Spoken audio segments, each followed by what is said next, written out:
आज या ठिकाणी एक आगळा वेगळा कार्यक्रम आयोजित करण्यात आलेला आहे. वास्तविक प्रमोद आडकर यांच्या आडकर फाउंडेशन, माननीय विनोद कुलकर्णी यांचा, त्याचबरोबर मिलिंद जोशी, सुनीताराजे पवार यांचा सत्कार आयोजित केलेला होता. त्या कार्यक्रमाला राजा दीक्षित हे प्रमुख उपस्थित होते. त्याचबरोबर चंद्रकांत दळवी जे रयत शिक्षण संस्थेचे चेअरमन आहेत ते उपस्थित होते. आणि आम्ही विशेषतः श्रीपाल सबनीस म्हणजे आमचे काय म्हणतो अतिशय एक हळवा कोपरा जो असतो ना तसं आमचं एक व्यक्तिमत्व आहे. म्हणजे जीव लोकांना कसं लावावा, मराठी माणसाचं एक प्रकारचं आपण जे म्हणतो भाषेच्या संदर्भामध्ये बळ कसं द्यावं हे महाराष्ट्रात तर नव्हे तर देशामध्ये विशेषतः त्यांचं काम चालू असतं. एकमेव संमेलनाचे माजी अध्यक्ष असे आहेत की ज्यांच्या पायाला भिंगरी आहे, मग ते काय ऑपरेशन बघत नाही, घरच्यांचं ऐकत नाही, मुलाचं ऐकत नाही. रोटरीचं आता एक संमेलन झालं, मला विशेष वाटतं 700-800 लोक होते बंड जोशी त्याला. आणि या 700-800 लोक असणाऱ्या ठिकाणी सुद्धा त्यांचा मुलगा जज आहे आणि तो जज असणारा मुलगा त्या ठिकाणी हजर होता. तर त्यांची पत्नी नसल्यामुळे तो हजर होता. म्हणजे त्यांना सगळेच बळ देतात, त्यांची मुलगी बळ देते, पत्नी बळ देते, त्याचबरोबर मुलगा बळ देतो, सगळेच देतात, आम्ही बळ देतो महत्वाचं म्हणजे. तर ते म्हटले की नाही मला विनोद कुलकर्णींना सत्कार मला करायचा आहे. त्याचबरोबर शिवाजीराव कदमे असं म्हटले की मलाही करायचं. शिवाजीराव कदम आज नसल्यामुळे करायले नाही.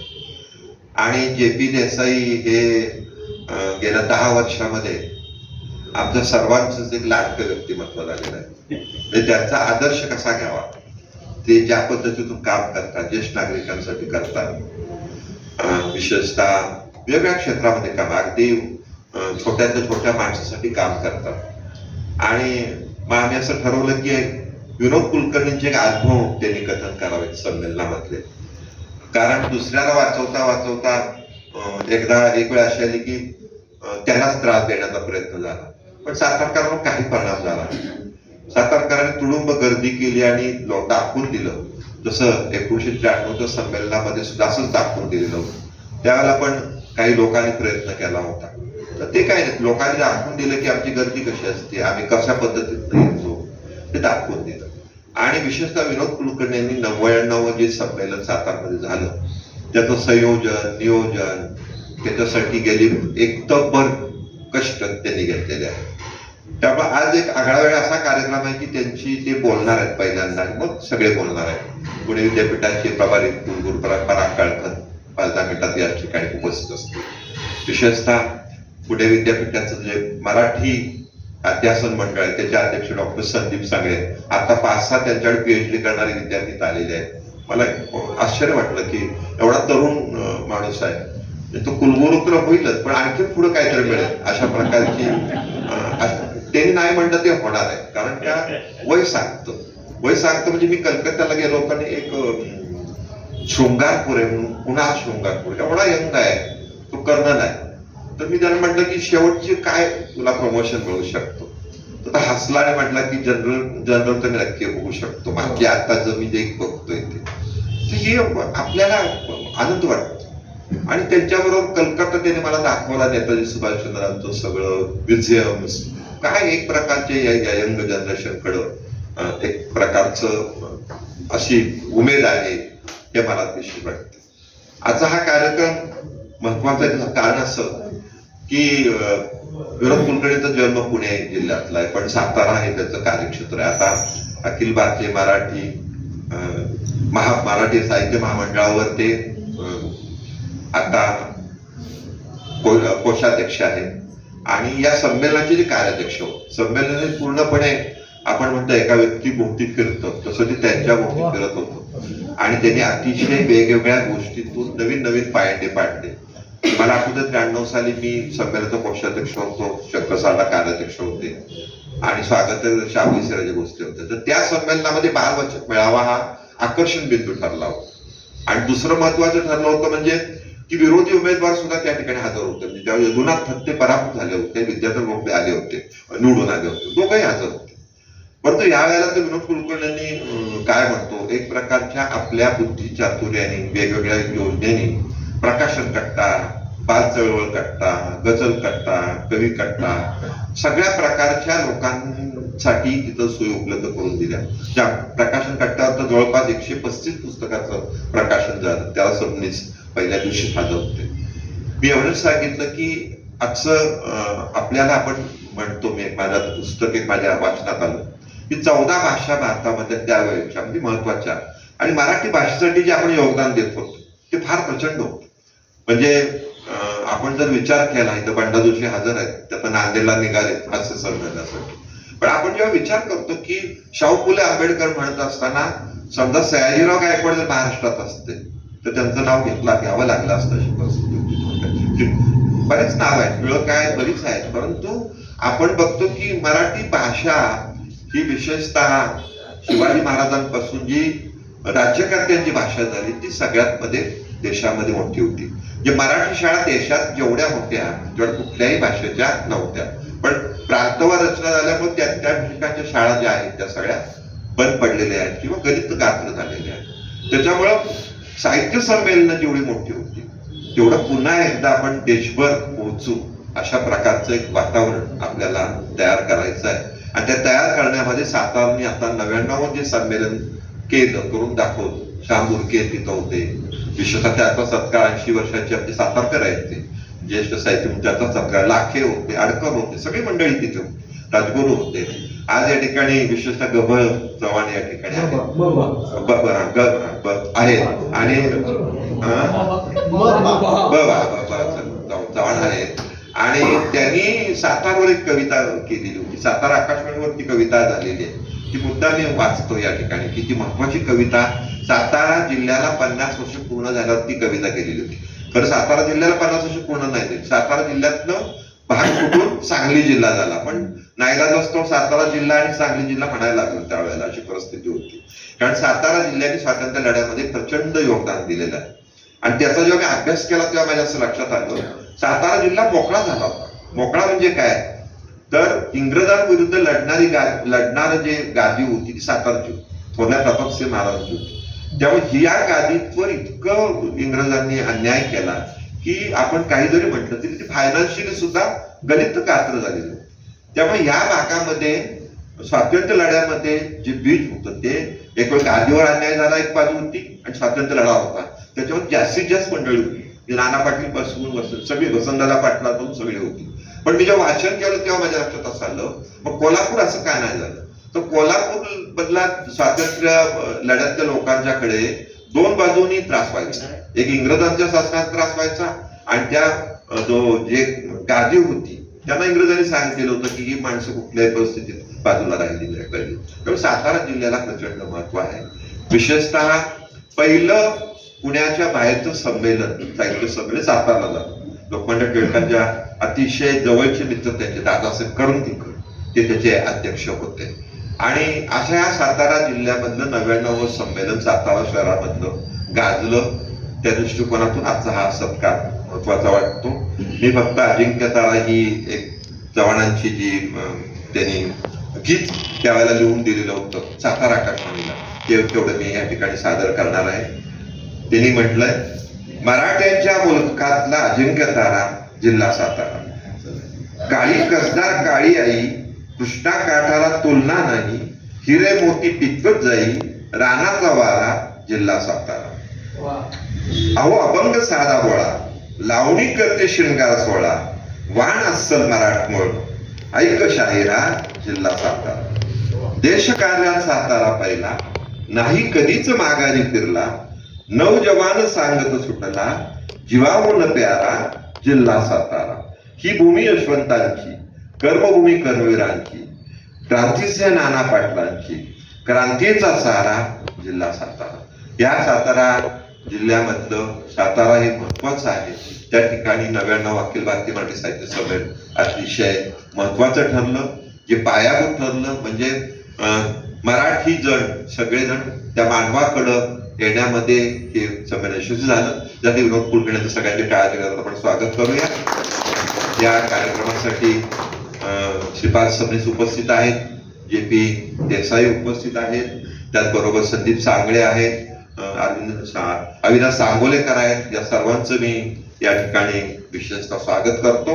आणि याचं प्रास्ताविक जे केसरीच्या वृत्तपत्र विभागाचे संपादक आहेत, ज्यांनी संमेलन स्वतः येऊन बघितलेलं आहे, त्यांना विनंती करतो या कार्यक्रमात त्यांनी प्रास्ताविक. प्रास्ताविक क्रमांक 2 म्हणावं लागेल. संपूर्ण पार्श्वभूमी शेटणीस साहेबांनी उलगडून दाखवली. ते बोललेच आणि स्वाभाविक आहे, कारण सातारा संमेलन या पद्धतीचं झालं की काय सांगावं आणि काय थांबावं हे समजणंच अवघड. इतकी ती व्यापकता आहे. आणि अर्थात ते संयोजक आहे, त्यांच्यामुळे मला या ठिकाणी प्रास्ताविकाची संधी मिळालेली आहे. सावित्रीबाई फुले पुणे विद्यापीठाचे मराठी अभ्यास मंडळ, अक्षर भारती आणि लोकमंगल ग्रुप शिक्षण संस्था यांच्या वतीने हा आजचा सोहळा होतोय. आजचा क्षण पुढच्याच क्षणी भूतकाळामध्ये जमा होत असतो. पण काही गोष्टी अशा असतात की ज्या कधी भूतकाळ होऊ शकत नाही, किंवा ज्याच्या मागे किंवा पुढे आपल्याला माझी हा शब्द जोडावासाच वाटत नाही, तशी इच्छाही होत नाही. आणि त्याचं एक उत्तम उदाहरण किंवा एकमेव मी म्हणेन, दुसरं उदाहरण आहे ते मी पुढे सांगतो. त्याचं उदाहरण म्हणजे डॉक्टर श्रीपाद सबनीस. आता पिंपरीचं साहित्य संमेलन बरीच वर्ष उलटली, पण त्यांची सक्रियता अशी आहे डॉक्टर सबनीस सरांची की आजही साहित्य संमेलन म्हटलं संमेलनाध्यक्ष डॉक्टर श्रीपाद सबनीस असे शब्द सगळ्यांच्या ओठातून येतात. आणि त्यांच्या हस्ते आजचा हा सोहळा होतोय, याच्यामध्ये फार मोठं एक औचित्य आहे. दुसरं उदाहरण मी आधी दिलं डॉक्टर सबनीस सरांचं. दुसरं उदाहरण अर्थात साताऱ्यातलं साहित्य संमेलन. मराठी साहित्य रसिकांच्या मनावर 99व्या या संमेलनाने ज्या पद्धतीने आपली छाप उमटली, ज्या पद्धतीने हे संमेलन आपल्या मनावर ठसलं, ते पाहता हे संमेलन कायम काळाबरोबर राहणार आहे. आणि ही जी किमया घडली आहे त्याचे मुख्य शिल्पकार असलेले विनोद कुलकर्णी यांचा आज सत्कार आहे. ते या संमेलनाचे कार्याध्यक्ष, साहित्य महामंडळाचे प्रमुख कार्यवाह. संमेलनाचं नियोजन करताना संमेलन सर्वस्पर्शी व्हावं ही त्यांची भूमिका अतिशय महत्वाची ठरली. आणि म्हणूनच कोशवाङ्मय, अभिजात दर्जानंतरची मराठी, गूढकथा, रहस्यकथांचा मराठी साहित्यात असलेला दुष्काळ, स्त्री चळवळीची 50 वर्ष, लक्षवेधी कादंबरीकारांशी संवाद, शाहू पाटोळे, अमोल पालेकर अशा नामांकित व्यक्तींच्या पुस्तकांवर चर्चा असे वैशिष्ट्यपूर्ण कार्यक्रम 99व्या सातारा संमेलनात होऊ शकले. आणि संमेलनाच्या मंडपामध्ये कुठूनही जा, पुढून जा, मागून जा, कुठल्याही बाजूनी जा, तुम्हाला ग्रंथदालनाच्या सानिध्यातूनच पुढे जावं लागलं. आणि संमेलनाचं फार मोठं औचित्य म्हणावे लागेल. आज या ठिकाणी काही प्रकाशक आवर्जून आलेले आहेत, विशेषतः उत्कर्ष प्रकाशनाचे सुवा जोशी. ते सांगतील. इतर वेळेला संमेलनाच्या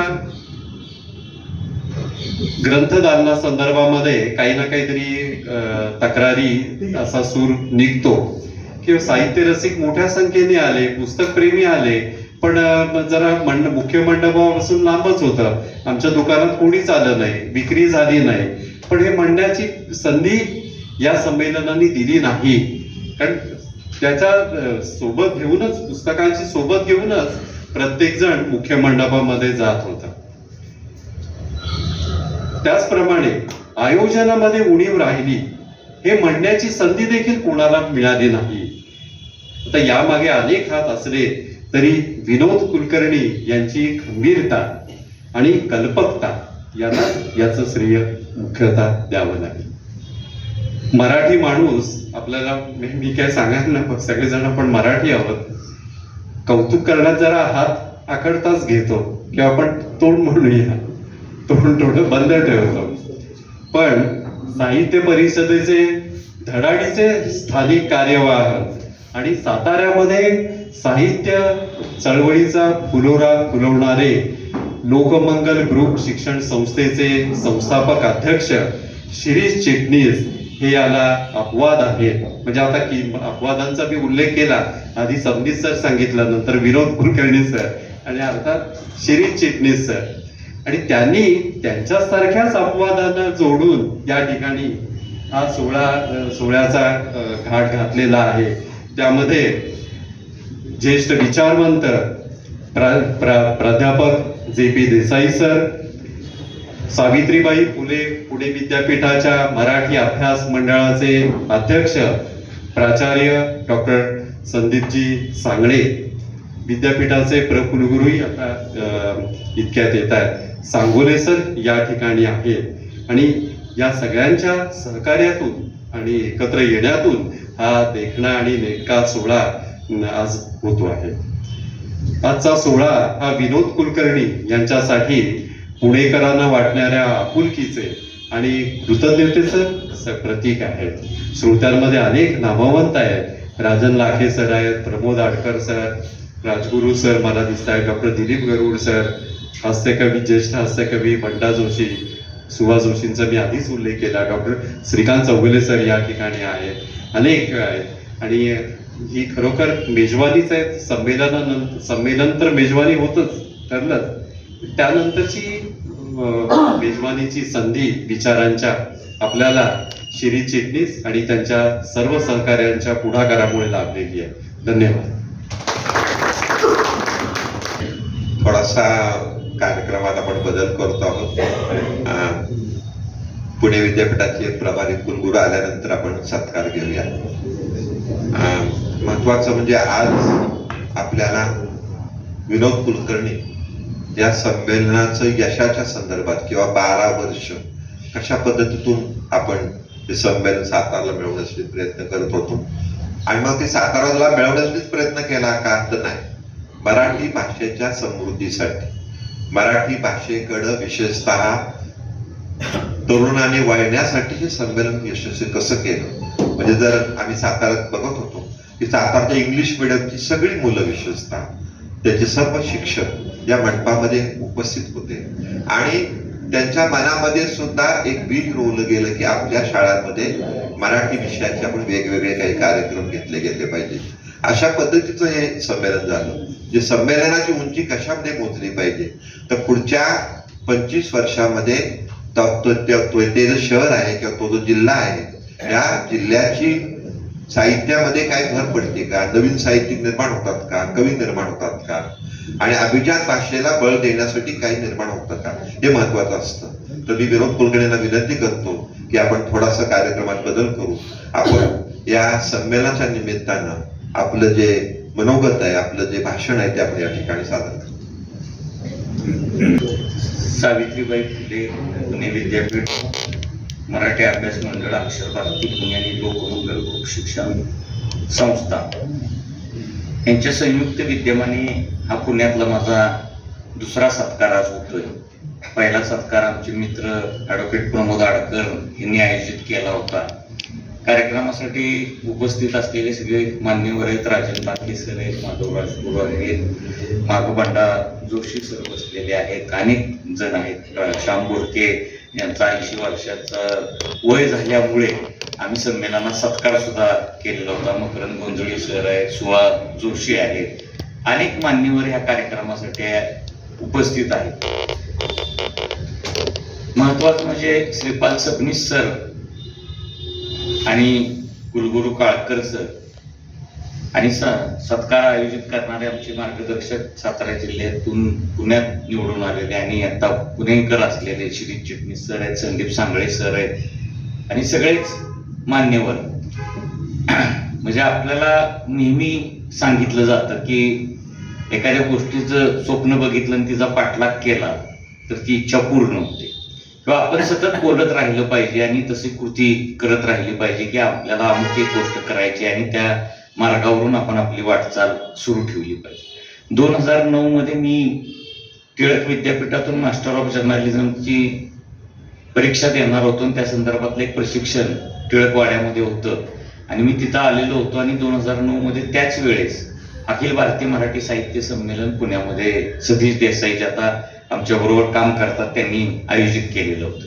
त्या संमेलनाचा 3 दिवस आस्वाद मी घेतलेला होता. ते संमेलनाचं रूप, तिची सगळी परिस्थिती बघितल्यानंतर माझ्या मनात आलं की 93 साली साताऱ्यामध्ये संमेलन घेतलेलं होतं आणि पुन्हा साताऱ्यामध्ये संमेलन व्हावं असा प्रयत्न कोणीच करताना दिसत नव्हतं. साताऱ्यामध्ये साहित्य संमेलन तर होतच नव्हतं, पण साहित्य चळवळ सुद्धा लोप पावत चाललेली होती.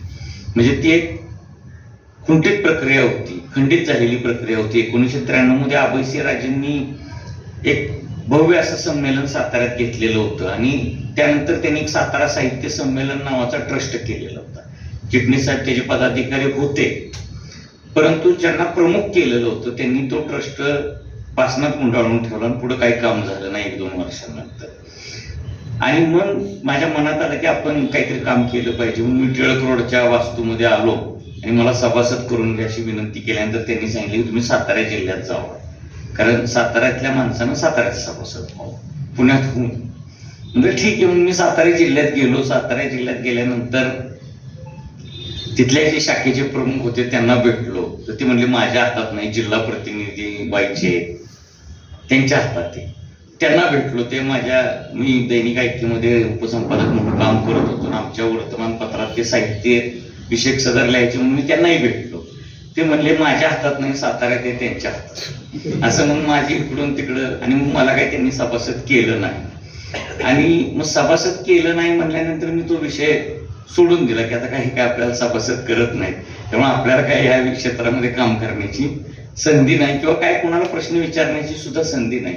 2011 साली महाराष्ट्र साहित्य परिषदेची निवडणूक झाली आणि ह्या निवडणुकीमध्ये आमचे एक मार्गदर्शक रवींद्र बेडकर यांनी उमेदवारी केली. त्यावेळेस ते माझे मार्गदर्शक नव्हते ज्यावेळेस त्यांनी उमेदवारी केली त्यावेळेस. तर ते उमेदवार होते, फार चुरशीची निवडणूक झाली आणि त्यांचे प्रचार करणारे माझ्याकडे आले आणि मला म्हणले की एक 6 मतं अशी आहेत की जी तुमचं ऐकू शकते.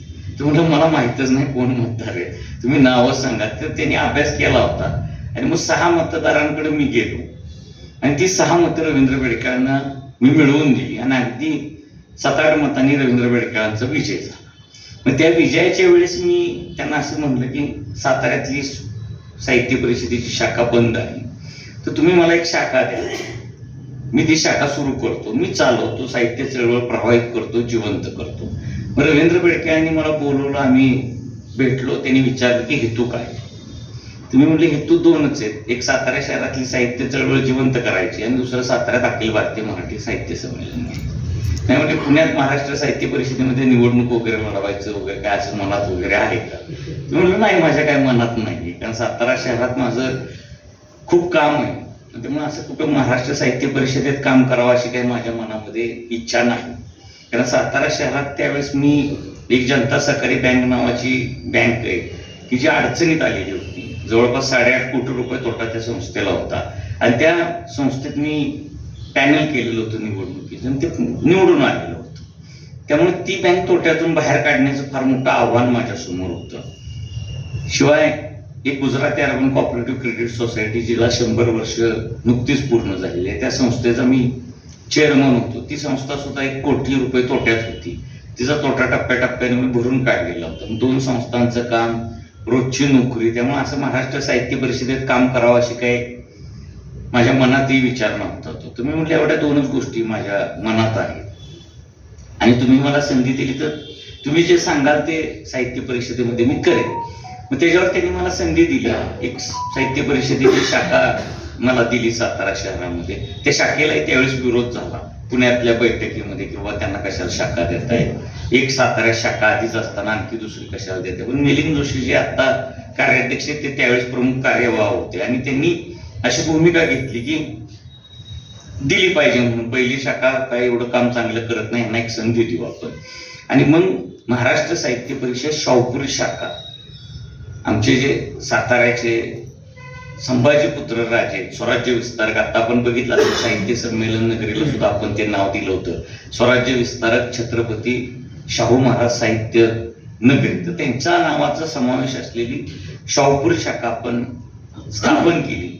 आणि 2011 नंतर 2014 असे 3 वर्ष तिथं काम केल्यानंतर आम्ही 14 साली सासवडच्या साहित्य संमेलनात मी आणि शिवेंद्रराजे आम्ही दोघं आलो आणि समारोपामध्ये आम्ही साताऱ्याला संमेलन द्यायचं निमंत्रण दिलं.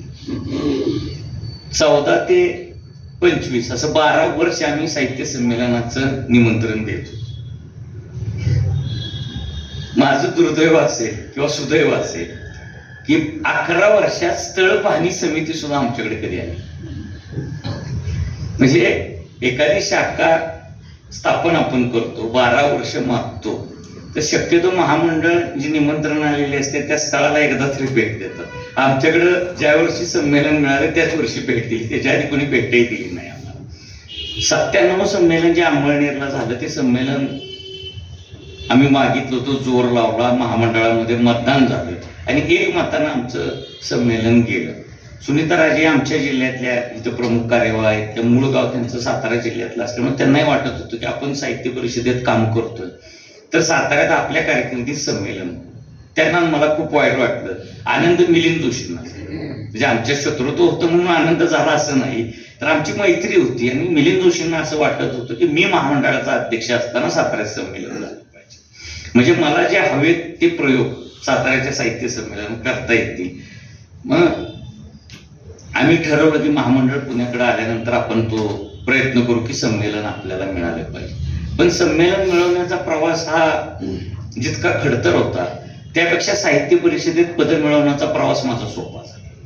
2016 मध्ये साहित्य परिषदेची निवडणूक लागली.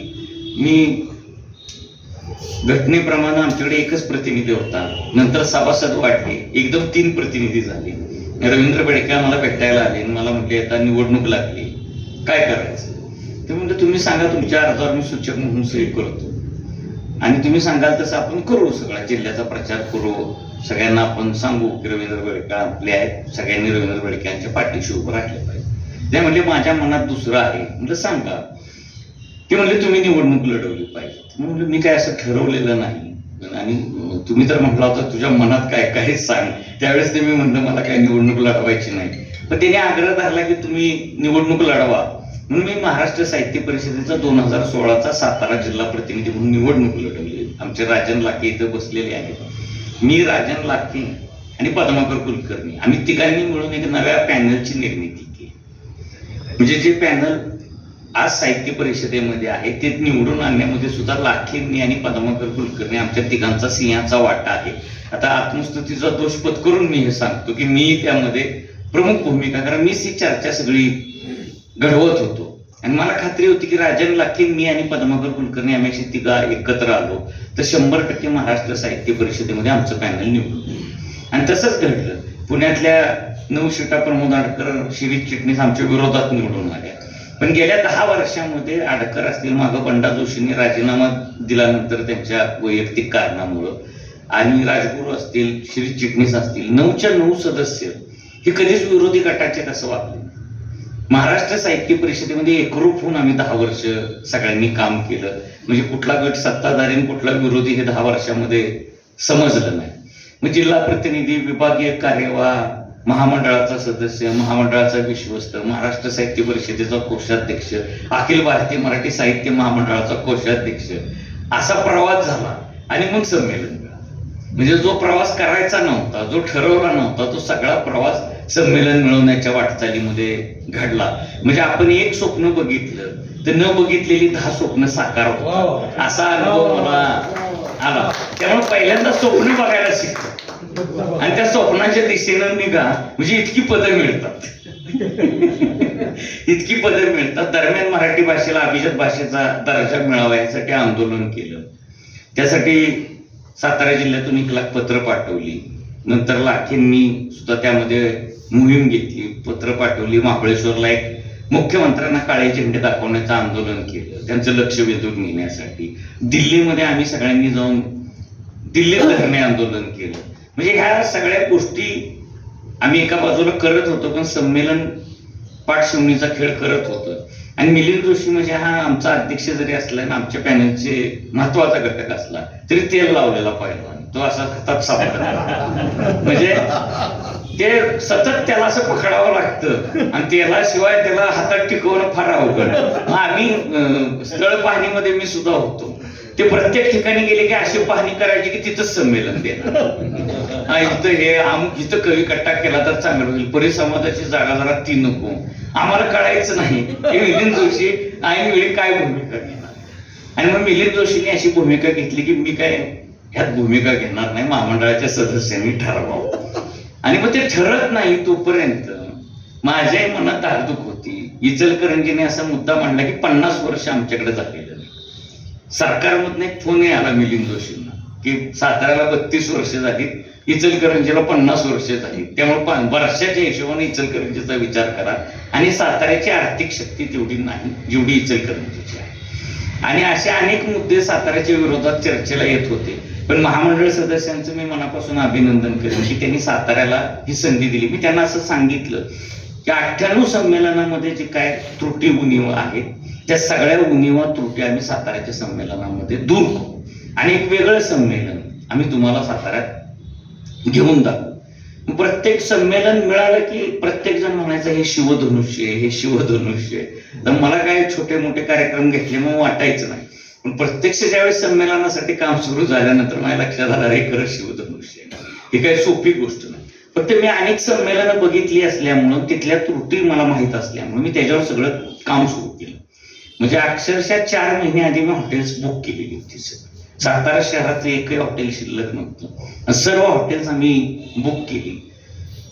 ग्राउंड शाहू स्टेडियम जे निवडलं होतं तिथला सगळं आम्ही आर्किटेक्चरला आमच्या घेऊन त्यांनी सगळं तिथली यंत्रणा तयार केली. तिथे स्टॉल धारकांची जी काही गाळेधारक येतात प्रकाशनवाले, मी प्रत्येक पिंपरी चिंचवड नंतर 9 वर्ष असं मी ऐकलेलं आहे की आमचा धंदा झाला नाही, आम्हाला व्यवसाय मिळाला नाही. मुख्य मंडप एका ठिकाणी, स्टॉलवाले दुसरीकडं, अशी विचित्र परिस्थिती, धूळ जादा आणि विक्री कमी असं वातावरण त्यांच्या वाट्याला येत होतं. म्हणून आम्ही असा निर्णय केला की मुख्य मंडपात जायचं असेल तर पुस्तकांच्या गाळ्यांमधूनच त्यांना प्रवेश असला पाहिजे. आणि तशी आम्ही रचना केली आणि धूळमुक्त संमेलन आणि विक्री जास्तीत जास्त होईल असं संमेलन करायचं आम्ही ठरवलं. दुसरी गोष्ट, संमेलन अध्यक्ष जे असतात ते एकदा संमेलनाध्यक्ष झाला की पुढच्या संमेलनाला त्या संमेलनाध्यक्षाला एकदाच सूत्र द्यायला बोलवलं जातं, सूत्रप्रदान कार्यक्रमाचं. आणि एकदा सूत्र दिली की ते नितीन गडकरींचं भाषण बघा लोकप्रिय समाज माध्यमावर की मंत्रिपद गेलं की ताबडतोब गाड्या माणसं सगळं निघून जातात. तशी सूत्र दिली की त्या अध्यक्षाला पुन्हा महामंडळ आणि पुढचे संयोजक कधीच बोलवत नाही. ते म्हणतात आता सूत्र गेली, यांचा संबंध नाही. अशी परिस्थिती होती. मी ह्या संमेलनात पहिला प्रयोग केला की मागच्या हयात असलेल्या सर्व संमेलनाध्यक्षांना सन्मानानं निमंत्रण दिली आणि पहिल्या रांगेत त्यांचा बसवून सत्कार केला. आणि त्यासाठी छत्रपती शिवाजी महाराजांची वंशज स्वतः खाली उतरून व्यासपीठावरून आले आणि महामंडळाच्या अध्यक्षांना आम्ही संयोजकांनी मिळून सन्मानानं त्यांचा सत्कार केला आणि मग कार्यक्रम सुरू.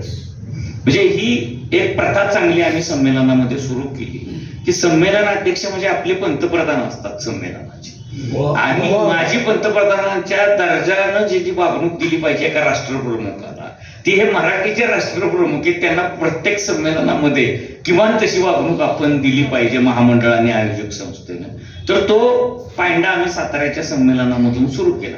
आता त्यात 1-2 संमेलनाध्यक्ष थोडे मला त्रासदायकही ठरले. ते सांगायला काय हरकत नाही, सबनीस साहेब आहेत त्यामुळं त्याला मी सबनीस साहेब नाही त्रासदायक. पण 1-2 जणांनी म्हटले आम्हाला इथं बोलवलं तर स्टेजवर का अमुक का नाही. माझ्या मनात विचारायला ह्यांना का लोक बोलवत नसते. असंही मनात विचार त्या आधीच संयोजकांनी तुम्हाला बोलवलंय, त्याच्या डोक्याला एवढा ताप आहे, त्यात तुम्ही आणखी उद्घाटनाच्या वेळेस त्याच्या डोक्याला जर ताप देणार असाल तर सन्मानानं बोलवल्यानंतर अमुक ठिकाणी जागा पाहिजे असा आग्रह धरणं चुकीचं आहे असं माझ्या मनाला वाटून गेलं. पण ती वेळ अशी असते की नवरी मुलीच्या वडिलांच्या ह्याच्यात तुम्हाला वागावं लागतं, त्या भूमिकेतून की प्रत्येकाचे हात मी माफी मागितली फोनवर, चूक झाली म्हणलं पुढच्या वेळेस पत्रात आम्ही असं लिहू की मंडपाच्या समोरील पहिल्या रांगेत तुम्हाला बसवलं जाईल, ते तुम्हाला मान्य असेल तरच आपण या. अशी चूक दुरुस्ती मी पुढच्या वेळेस करेन. आणि मला फार मनस्ताप झाला, म्हणजे सतीश देसाई असे म्हणले होते की रक्ताच्या उलट्या होतात, तर रक्ताच्या उलट्या होणं म्हणजे काय असतं ते सुद्धा मी अख्ख्या संमेलनामध्ये अनुभव. दुसरं, संमेलनांकडे गर्दी नसते, तर मोकळ्या खुर्च्यांचे रिकाम्या खुर्च्यांचे फोटो छापून येतात, गर्दी हरवली गर्दी हरवली गर्दी हरवली. म्हणजे श्रीपाल सबनीस सर अध्यक्ष होते, त्यानंतर मागच्या 9 वर्षात गर्दी फार लोप पावलेली होती. 9 वर्षात गर्दीचं काहीच, म्हणून गर्दी व्हावी असं प्रचंड नियोजन मी 9 महिने करत होतो की गर्दी व्हावी गर्दी व्हावी. आणि मग मला आकडे विचारायचे प्रत्येक जण किती गर्दी होईल किती गर्दी होईल. तर माझा अनुभव असा होता की 50,000 ते 75,000 लोक एका संमेलनाला येतात. आपण आता एवढा अभ्यास केलाय म्हणजे 2.5 ते 3 लाख लोक तरी संमेलनाला येतील. मी 3 लाखाचा आकडा सांगायचो, म्हणजे 2.5 तरी येणार असं गृहीत होतं. आणि त्या दृष्टीने मी सगळी पोलीस दलाचा बंदोबस्त सगळ्या गोष्टी घेतलेल्या होत्या. आणि गर्दीचा विक्रम झाला. 10 लाख लोकांपेक्षा जास्त लोकांनी संमेलनाला गर्दी, म्हणजे समाज माध्यम असतील, वृत्तपत्र असतील, सर्वांवर मी त्याचा मारा केला. प्रत्येक शाळेत माझे संस्थेतले लोक जाऊन आले की तुम्ही संमेलनाला भेट द्या, साहित्य रसिक म्हणून का होईना या. म्हणजे आतापर्यंत प्रमोद आडकरांनी सर्वात जास्त संमेलनं बघितली असतील, 30 तरी बघितली असतील त्यांनी. पण इतकी चित्ररथ कुठल्याही संमेलनामध्ये त्यांनी बघितले नाहीत. 65 चित्ररथांची ग्रंथदिंडी होती आमची. आणि ती 65 चित्ररथ असे एकामागून असे जात होते. तर तब्बल 2.5 किलोमीटरचं अंतर पार करायला त्यांना साधारण 5 तास लागले. म्हणजे इतकी गर्दी होती. आणि विक्रमी चित्ररथांची गर्दी करण्यामध्ये आम्ही यशस्वी झालो. सर्वसमावेशक चर्चासत्र, मुलाखती, म्हणजे त्यातला एक किस्सा सांगतो. शाहू पाटोळेचं पुस्तक गाजतंय आता, अन्न हे अपूर्ण ब्रह्म. तर त्यांची जयपूर लिटरेचर फेस्टिवलला मुलाखत झालेली होती. आणि आमच्या एका मित्राच्या मुलाखतीसाठी ते साताऱ्यात आले होते युट्यूब चॅनलवरच्या, आणि माझी त्यांची भेट झाली.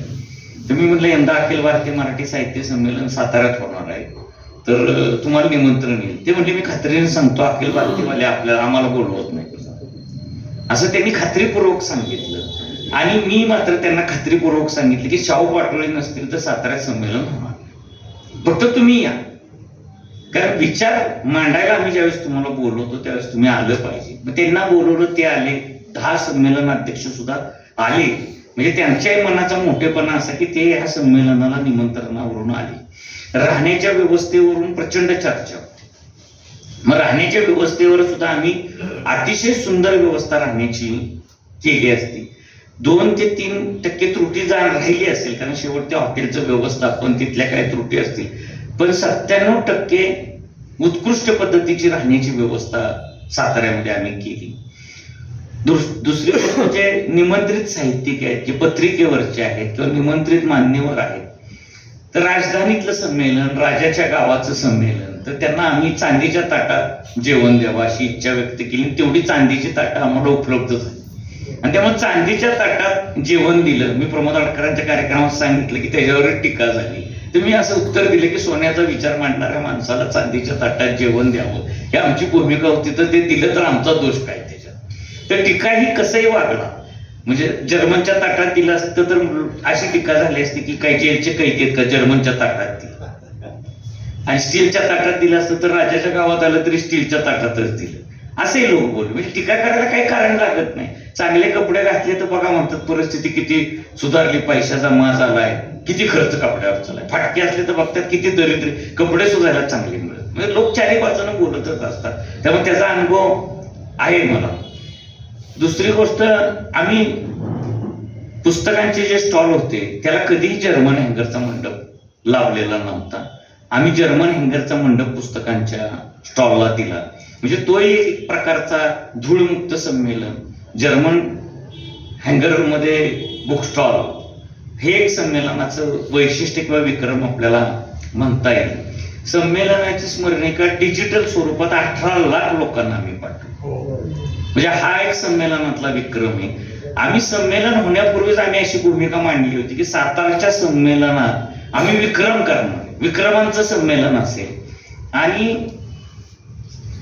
पिता पुत्र स्वागताध्यक्ष 99 वर्षात झालेली नाहीत मागच्या, तर पिता पुत्र स्वागताध्यक्ष करण्याचा विक्रम आम्ही केला. 100 वर्षाच्या व्यंगचित्रकार शिद फडणीस यांच्या हस्ते बोधचिन्ह आम्ही काढून घेतलं. तर 100 वर्षाचा माणूस 99 वर्षाचं संमेलन, हे गणित सुद्धा आता पुढच्या 100 वर्षात, येत्या 100 वर्षात, कारण पुढच्याच वर्षी 100, त्यामुळे ह्या 100 वर्षात आता ते घडणार नाही की 2 आकडी संमेलनाचं बोधचिन्ह 3 आकडी वयाच्या माणसाने काढावं. आणि वैशिष्ट्य असं की तोपर्यंत कधीही शिद फडणीसांना कुणीही बोधचिन्ह काढायला सांगितलं. म्हणजे तो सुद्धा त्यांच्या आयुष्यातला एक महत्वाचा प्रसंग घडला की एवढ्या मोठ्या माणसाला बोधचिन्हाची काढण्याची संधी कधी मिळाली नव्हती. म्हणजे तो एक विक्रम झाला, गर्दीचा एक विक्रम झाला, सर्वाधिक चित्ररथांचा विक्रम झाला. पैसे गोळा करण्याचं मोठं अवघड शिवधनुष्य होतं. शिवेंद्रराजे आमचे मंत्री होते, ते माझ्या पाठीशी होते. परंतु सततच्या निवडणुका, अधिवेशन, ते लातूरला पालकमंत्री, कधी पाऊस पडत नाही पण इतका पाऊस पडला की ओला दुष्काळ निर्माण झालेली परिस्थिती, त्यांच्या मुलीचं लग्न, अनेक संकटांची मालिका होती. म्हणजे शेवटचा महिना उजाडला तरी पैसे जमत नव्हते. आणि मग शिवधनुष्य नावाची काय भानगड आहे हे मला समजायला लागलं. आणि मग साहित्यिकांचे निरोप, फोन, प्रत्येकाची व्यवस्था, आणि विश्वास पाटलांना संमेलनाध्यक्ष केल्याची किंमत काय असू शकते हे सुद्धा मी मोजायचं.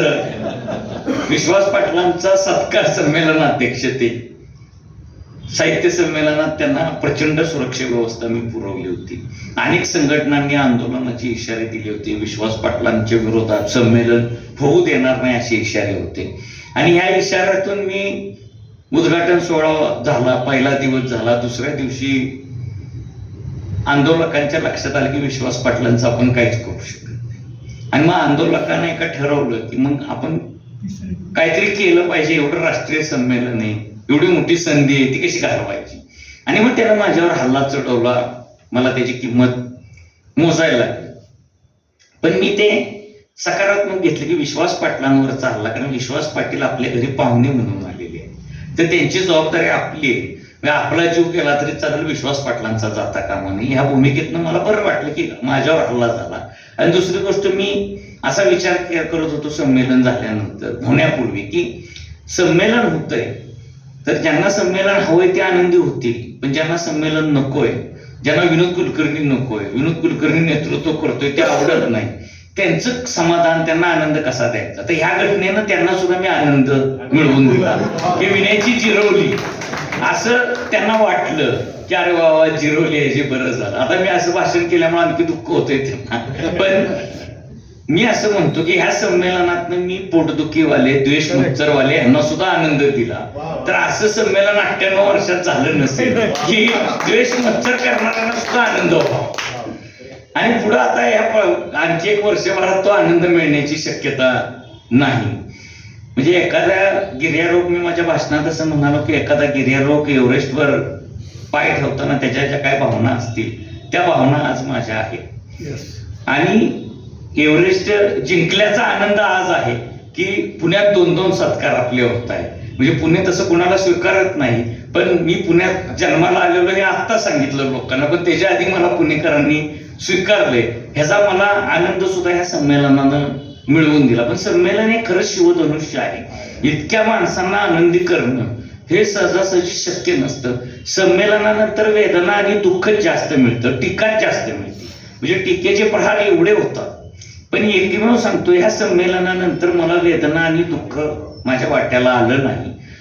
आनंदाचे अनेक फोन, आनंदाच्या अनेक प्रतिक्रिया आल्या. म्हणजे महामंडळात मी काम करतोय, महामंडळवाले सुद्धा आमची सोय वाईट झाली असंच 10 वर्ष म्हणायचे माझ्यासाठी.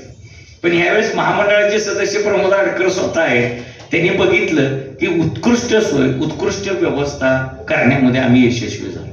आणि एकही कार्यक्रम मला खुर्च्या ओस पडलेल्या नव्हत्या, रिकाम्या पडलेल्या नव्हत्या.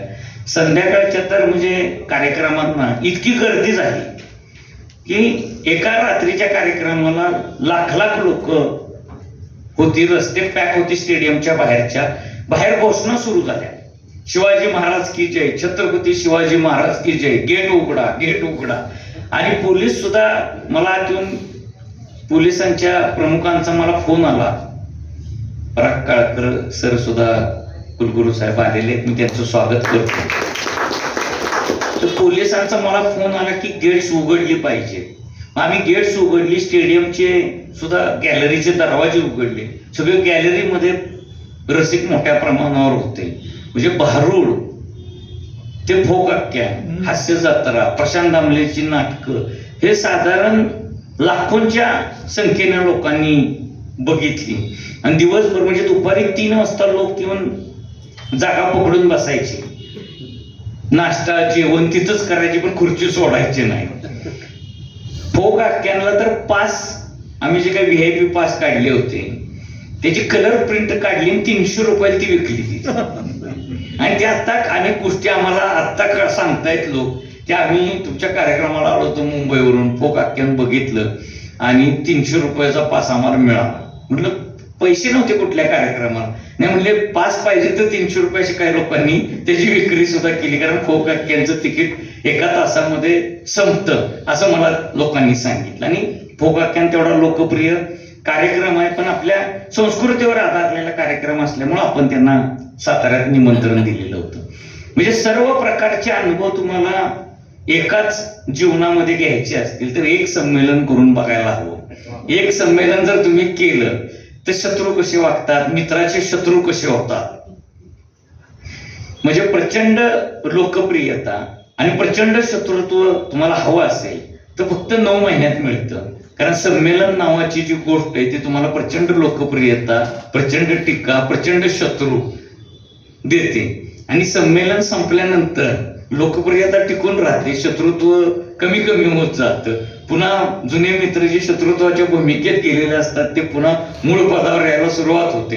पण तो 9 महिन्याचा कालखंड तुम्हाला जगणं खूप अवघड होऊन जातं. आणि तो एक अनुभव 9 महिन्याचा मी घेतोय. आणि दुसऱ्यात आमची महाराष्ट्र साहित्य परिषदेची निवडणूक सुरू आहे. मतदारांना भेटताना सुद्धा अनुभव हा येतोय की काय संमेलन झालं तुमचं. म्हणजे निवडणुकीला मला प्रश्न पडला होता की 14 जिल्ह्यांमध्ये, पुणे शहरामध्ये आपल्याला कोण ओळखणार, हा मनामध्ये एक प्रश्न होता. पण तो प्रश्न माझा ह्या निवडणूक संमेलनामुळे सुटला की मला प्रचंड लोकप्रियता लाभली. समाज माध्यमांचा आम्ही वापर केला तर 7.5 कोटी लोकांनी समाज माध्यमांवर संमेलन बघितलेले. म्हणजे 11 कोटी लोक आपण मराठी माणसं जगभरात आहेत असं समजतो, पण त्यापैकी 7.5 कोटी लोकांनी जर संमेलन बघितलं असेल तर आपण 70-75% लोकांपर्यंत संमेलन घेऊन जाण्यामध्ये यशस्वी ठरलो. आणि 10 लाख लोकांनी संमेलनामध्ये हजेरी लावली. म्हणजे हे सुद्धा खूप मोठं, तरुणाई मोठ्या प्रमाणावर आली. ग्रंथ विक्री सुद्धा 8.5 कोटीपेक्षा जादा झाली. म्हणजे हे सुद्धा एक मोठं संमेलनाचं यश आहे. सातारा तसं निमशहरी भाग आहे, जरी शहर असलं तरी निमशहरी, अर्धा भाग शहराचा, अर्धा भाग ग्रामीण अशी परिस्थिती. पण एक संमेलन हा एक फार मोठा अनुभव होता. आणि एव्हरेस्ट सर केल्याचा अनुभव संमेलनानं मला मिळवून दिला. त्यामुळे गिर्यारोहकाल जसं वाटतं की एव्हरेस्ट सर केलं की जगातलं सर्वोच्च शिखर सर केलं, तसं संमेलन घेतलं की साहित्य क्षेत्रातलं एक एव्हरेस्ट आपण सर केल्याचा अनुभव मला मिळवून दिला. मला या कार्यक्रमात बोलवलं, माझा सन्मान होणार आहे, त्याबद्दल मी श्री चिटणीस संदीप सांगळे सर आणि त्यांच्या सर्व सहकाऱ्यांचे आभार मानतो. स्वप्नील पोरे सरांनी अतिशय उत्तम प्रास्ताविक केलं, त्यांचे मी आभार मानतो.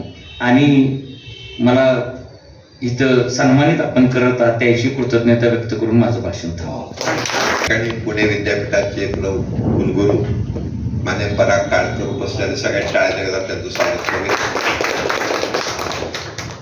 म्हणजे एखादे कुलगुरू समाजामध्ये किती प्रिय असतात त्याचं एक ज्वलंत उदाहरण म्हणजे पराकाळकर आहे.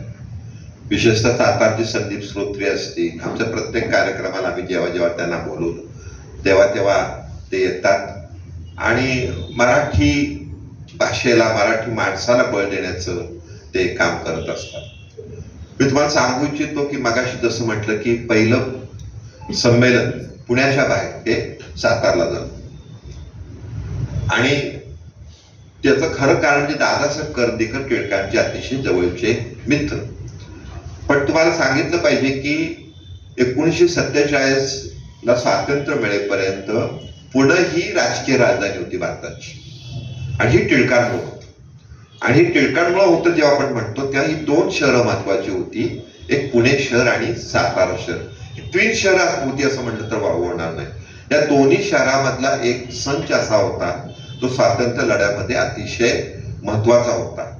त्याचं कारण म्हणजे 1917 साली दादासाहेब करंदीकरांची शताब्दी पूर्ती झाली तर लोकमान्य टिळक तिथं हजर होते. किंवा जेव्हा लोकमान्य टिळक तिथं आले तेव्हा रथाचे घोडे सोडून सातारच्या लोकांनी त्यांचं आट्टे मंदिरापर्यंत त्यांची मिरवणूक काढलेली होती.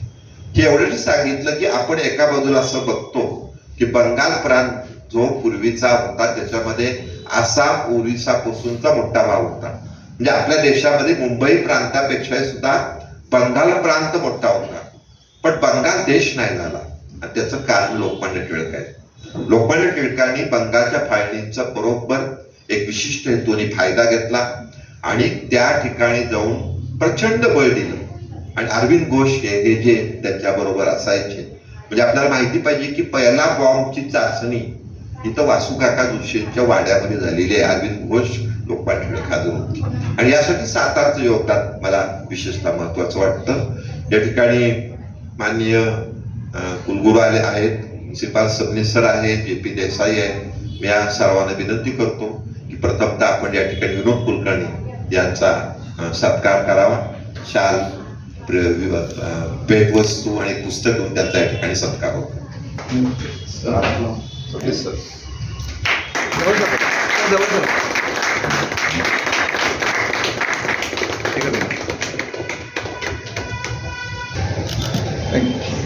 त्या ठिकाणी माननीय श्रीपाल सबनीस सर यांचा सत्कार माननीय अविनाश सांगोलकर सरांनी करावा अशी मी या ठिकाणी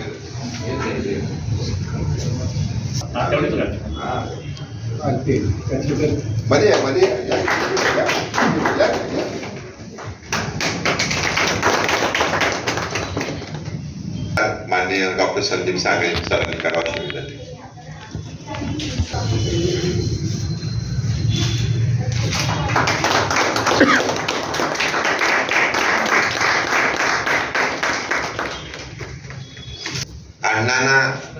अण्णांना गुरुस्थानी ज्यांनी मानून अतिशय मोठं कार्य केलं असे जे पी देसाई यांचा सत्कार मान्य कुलगुरू यांनी करावा अशी विनंती.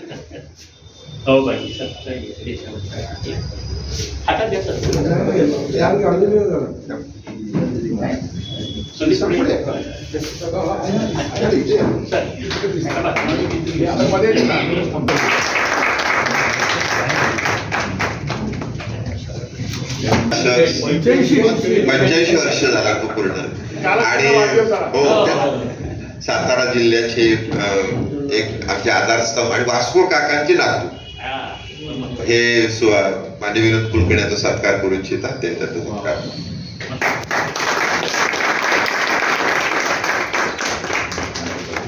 आज या ठिकाणी आलेले विद्यार्थी पिढ्या असतील किंवा सर्व मंडळी जे आलेली आहेत आणि आजची मंडळी सर अतिशय वेगळ्या क्षेत्रातली मोठी साहित्यिक मंडळी सगळे त्याच्या या ठिकाणी स्वागत करतो आणि माननीय जे पी देसाई यांना विनंती करतो की आपण या ठिकाणी आपलं मनोगत जातो.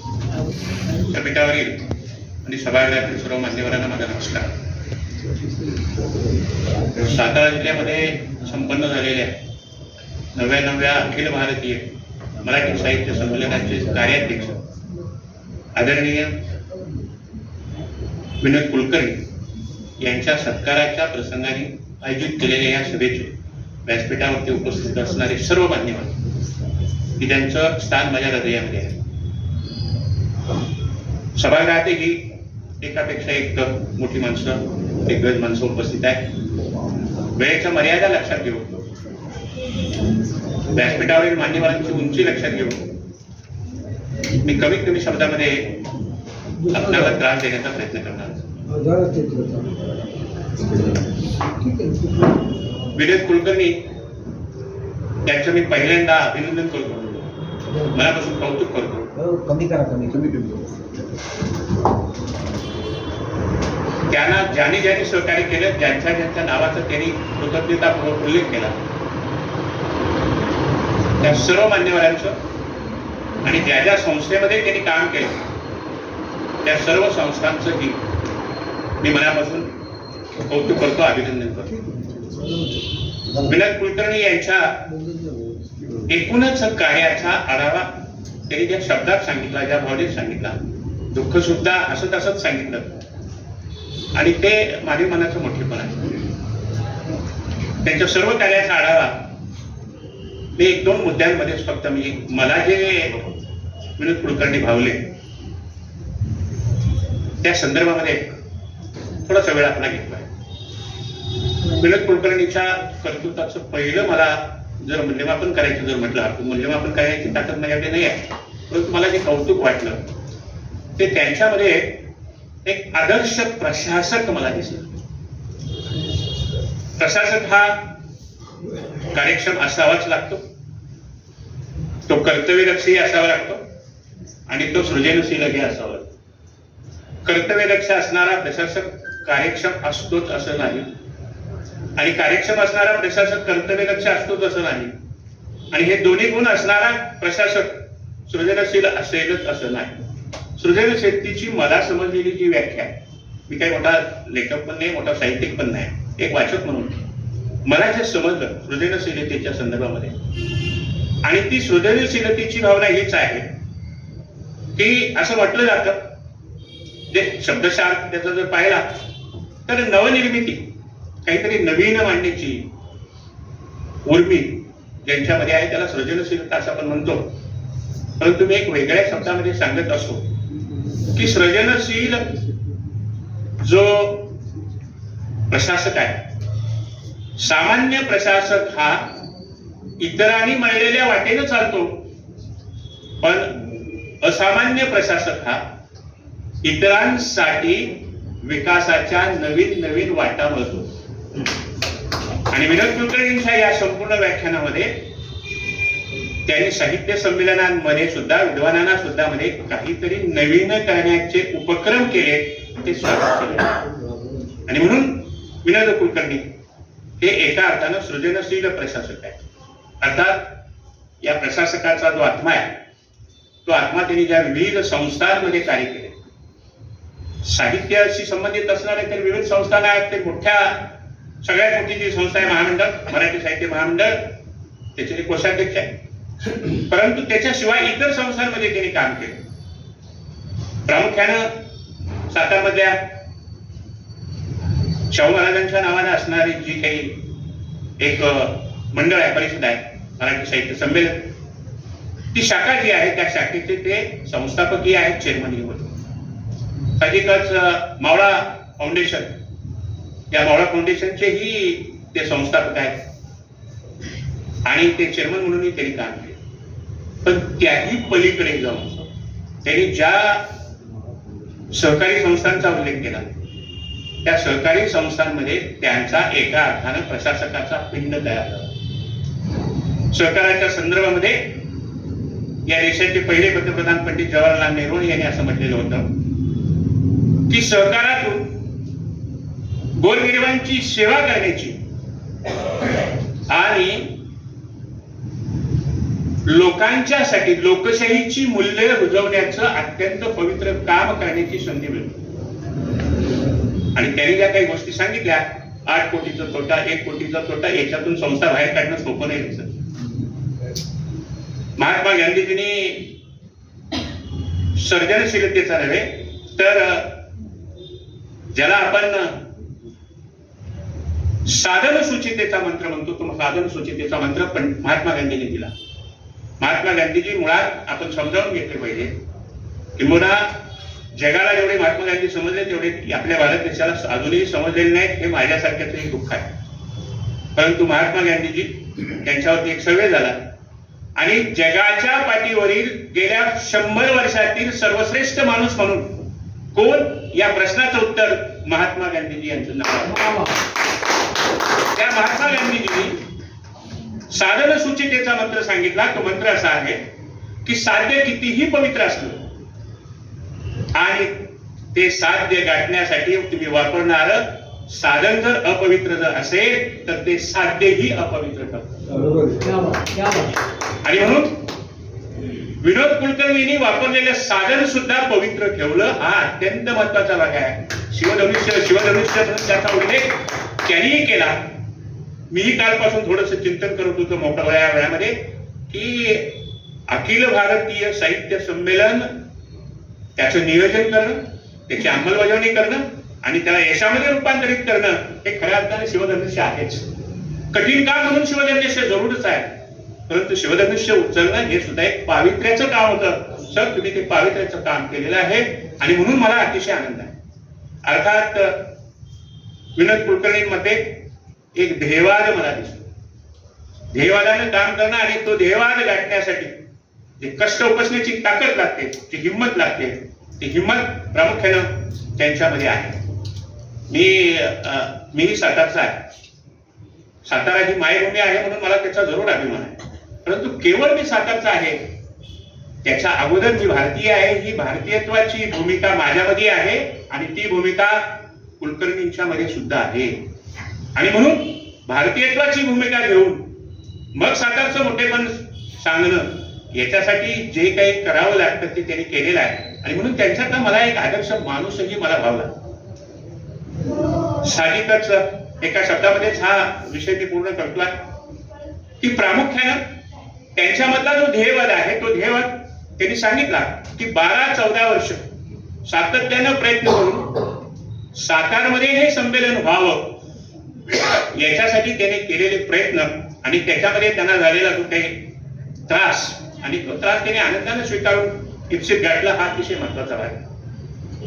आणि म्हणून हे संमेलन यशस्वी करण्यामध्ये विनोद कुलकर्णींनी जो एक ध्येयवाद गाठला आणि तो ध्येयवाद इतका मोठा असतो की अर्जुनाला फक्त झाडावरचा पक्षी दिसत होता, इतरांना पानं फुलं वगैरे दिसत होती, अर्जुनाला फक्त पक्षी दिसत होता. आणि एकलव्याला फक्त पक्षाचा डोळा दिसत होता.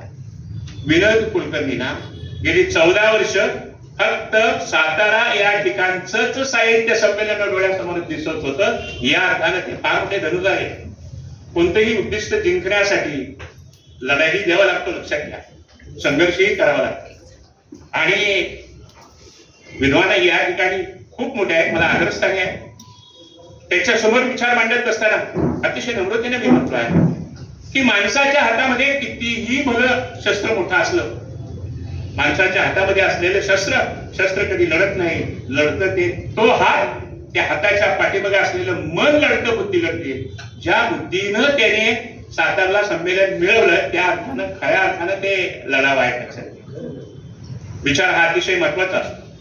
नेपोलियन बोनापार्ट जगाच्या पाठीवरचे जे काही पहिले 5 योद्धे ज्यांचा उल्लेख केला जाईल त्याच्यामध्ये नेपोलियन बोनापार्टचा उल्लेख केला जातो की ज्यानं तलवारीच्या ताकदीवरती आणि मनगटाच्या धागेवरती अनेक वर्षाची, शेकडो वर्षाची लुई घराण्याची फ्रेंच सत्ता उलथून त्या ठिकाणी लोकशाहीची मूल्य रुजवण्याचं काम केलं.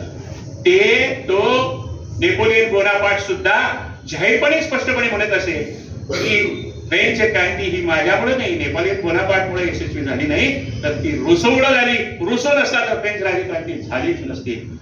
तो विचार जो आहे तो विचारानं त्याने लढा दिला, विचारानं लढा दिला. एकच मुद्दा या ठिकाणी मी सांगून थांबणार आहे. खूप मला बोलावंसं वाटते, नाही समजा पाहिजे, परंतु वेळेच्या मर्यादा आहे.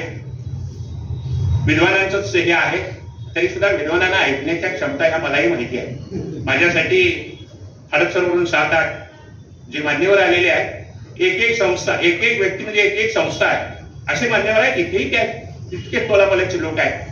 आणि म्हणून मी एक शेवटचा मुद्दा, मी माझी एक भावना फक्त मी सांगत आहे.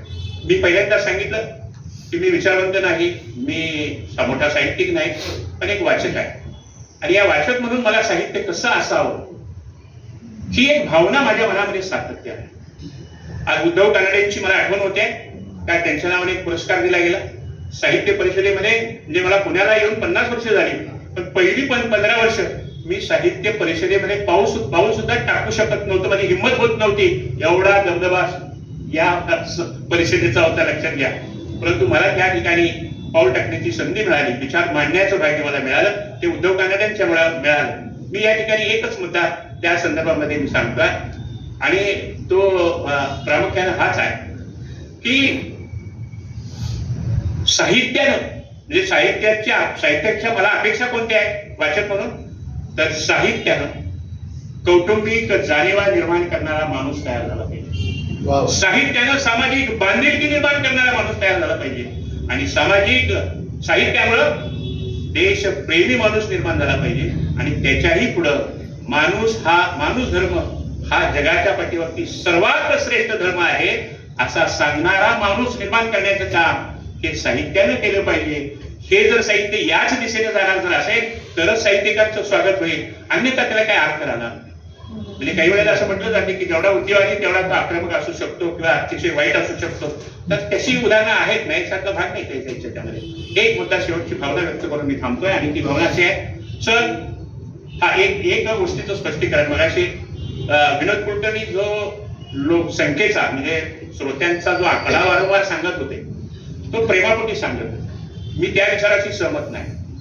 आजपर्यंत मी गेल्या 50 वर्षामध्ये एक 10-12 साहित्य संमेलन पाहिलेले आहे आणि सर्वात मोठं गर्दीचं जे साहित्य संमेलन मी पाहिलं ते आळंदीला लता मंगेशकर ताई आलेल्या होत्या ते होतं आणि त्याच्याही पलीकडे त्याच्याही पुढे जाऊन सगळ्यात मोठं गर्दीचं संमेलन त्या संमेलनाच्या अध्यक्ष या ठिकाणी उपस्थित आहे. पिंपरीचं झालेलं तेवढं मोठं साहित्य संमेलन कुठे नाही. पण सातारचा जीव लक्षात घेता, तुम्ही जो शब्द वापरला सातारचा जीव लक्षात घेता, त्यांनी या आकड्याची कमालच केली, कमालीचे यशस्वी हे साहित्य संमेलन त्यांनी केलं.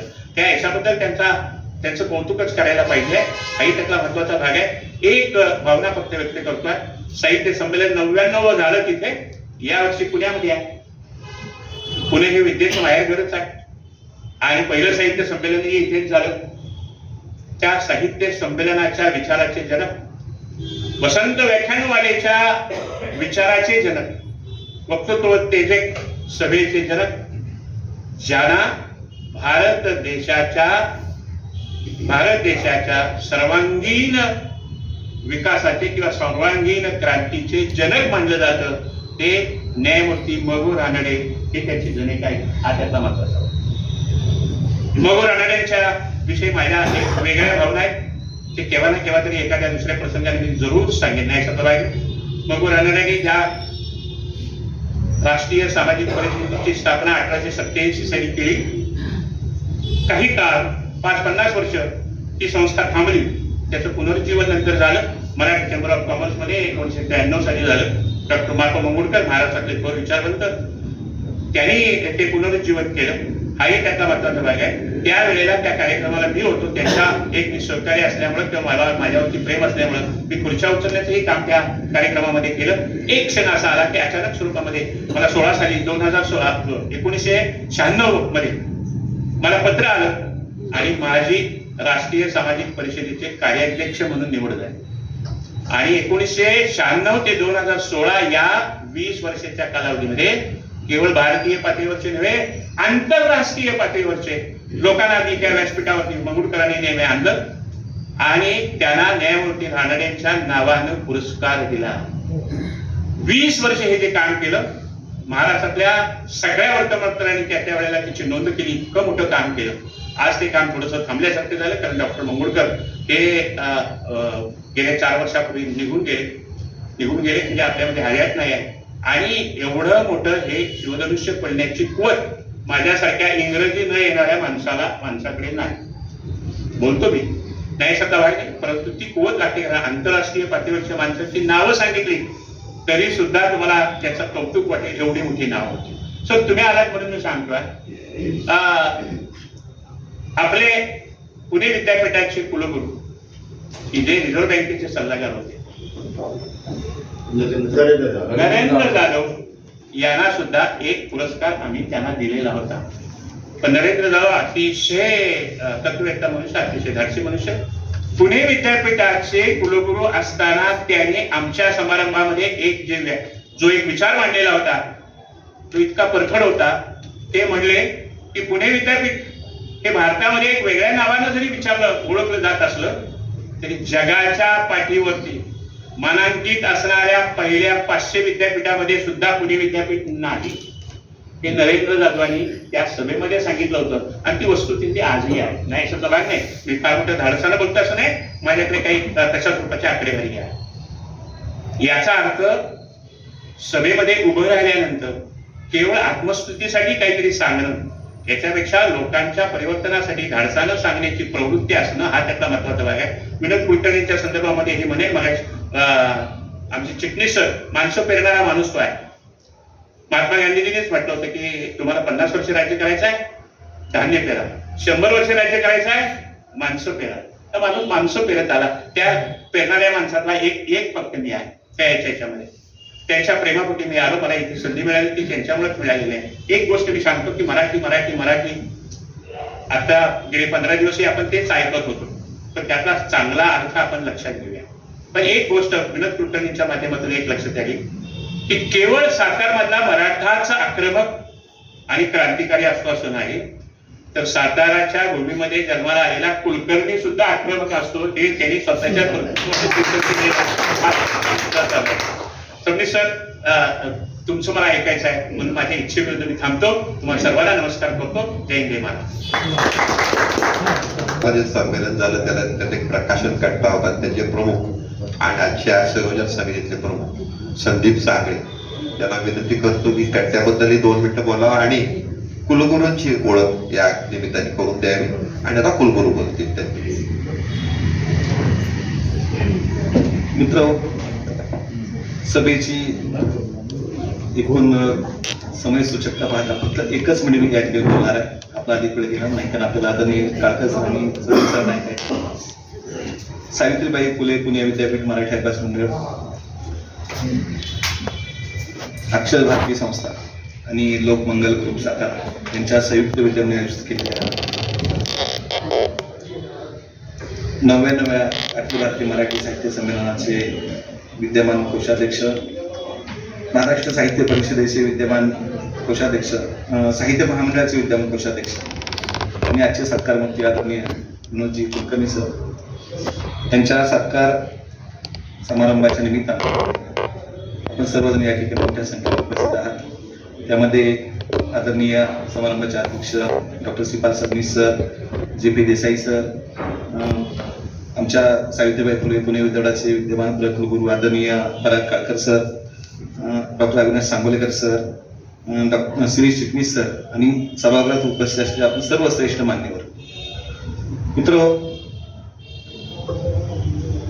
आपण सर्वांनी ऐकलं की आजवर आपण पाहतो की विनोद कुलकर्णी सरांचं भाषण झालं, JP देसाई सरांचं भाषण या ठिकाणी झालं आणि 99व्या अखिल भारतीय मराठी साहित्य संमेलनाचे निमित्त सातारा येथे मोठ्या यशस्वीरित्या संपन्न झालं. त्या संमेलनाचे एकूण आयोजनापासून ते ग्रंथ विक्रीपर्यंत सगळ्या प्रकारचे विक्रम या ठिकाणी मोडीत निघाले. म्हणजे त्या क्षणाचा मी साक्षीदार आहे. सुदैवाने मला त्या संमेलनामध्ये प्रकाशन कट्ट्यावरती काम करण्याची संधी प्राप्त झाली, संयोजकांनी दिली आणि एकूणच तो सगळा माहोल पाहिला. आतापर्यंतच्या माझ्या वाटचालीमध्ये तरी अशा प्रकारचं नेटकं संयोजन, उत्स्फूर्त प्रतिसाद आणि टापटीपणा, स्वच्छता आणि कुठल्याही प्रकारचा कुणालाही त्रास न देणारं हे संमेलन आणि काय या ठिकाणी प्रत्येकाच्या मनामध्ये घर करून राहणारं संमेलन म्हणजे 99वं अखिल भारतीय मराठी साहित्य संमेलन सातारा. या संमेलनाचे सर्व आदरणीय विनोद कुलकर्णी सरांनी आपल्याला सांगितलं की त्यांची कल्पकता, त्यांचं नेतृत्व, त्यांची जबाबदारी, त्यांनी पेरलेलं सगळं शिवधनुष्य म्हणजे अतिशय उचित निर्णय आमच्या चिटणीस सर आणि त्यांच्या सहकार्याने घेतला की योग्य सन्मान आणि योग्य हातांचा सन्मान या ठिकाणी झाला पाहिजे आणि तो सन्मान या निमित्ताने या ठिकाणी होतो आहे. त्याबद्दल खऱ्या अर्थानं एक कृतज्ञतेची भावना आम्हा सर्वांच्या मनामध्ये आहे. या सगळ्या प्रक्रियेमध्ये आमचं सावित्रीबाई फुले पुणे विद्यापीठ देखील मागं कसं राहील त्या भावनेनं चिटणीस सरांशी मी बोललो, आमच्या सांगोलीकर सरांशी बोललो, आमच्या राजगुरू सरांशी आम्ही बोललो आणि हा एक छान प्रकारचा योग या ठिकाणी जुळून आला, ज्याचे साक्षीदार आमच्या विद्यापीठाचे कुलगुरू माननीय डॉक्टर पराग काळकर सर या ठिकाणी आहेत. मित्रहो, एकच वाक्यात मी सांगेन की जसं साहित्य परिषद आहे, महाराष्ट्र साहित्य महामंडळ आहे, तसं आमचं पुणे विद्यापीठ सुद्धा कायम मराठी भाषेचं जतन आणि संवर्धन करणारी अतिशय प्रगत अशी ही संस्था आहे. लक्षात घ्या, मुळात मराठीचं जतन आणि संवर्धन करण्यासाठीच पुणे विद्यापीठाची स्थापना झालेली आहे. त्या काळचं पुणे विद्यापीठ, आत्ताचं सावित्रीबाई फुले पुणे विद्यापीठ. आणि म्हणून कुलकर्णी सर, आपण महामंडळावर आहात. या सगळ्या प्रक्रियेमध्ये अतिशय मोठी ताकद आपल्या सगळ्या टीमकडे आहे, आपल्याकडे आहे.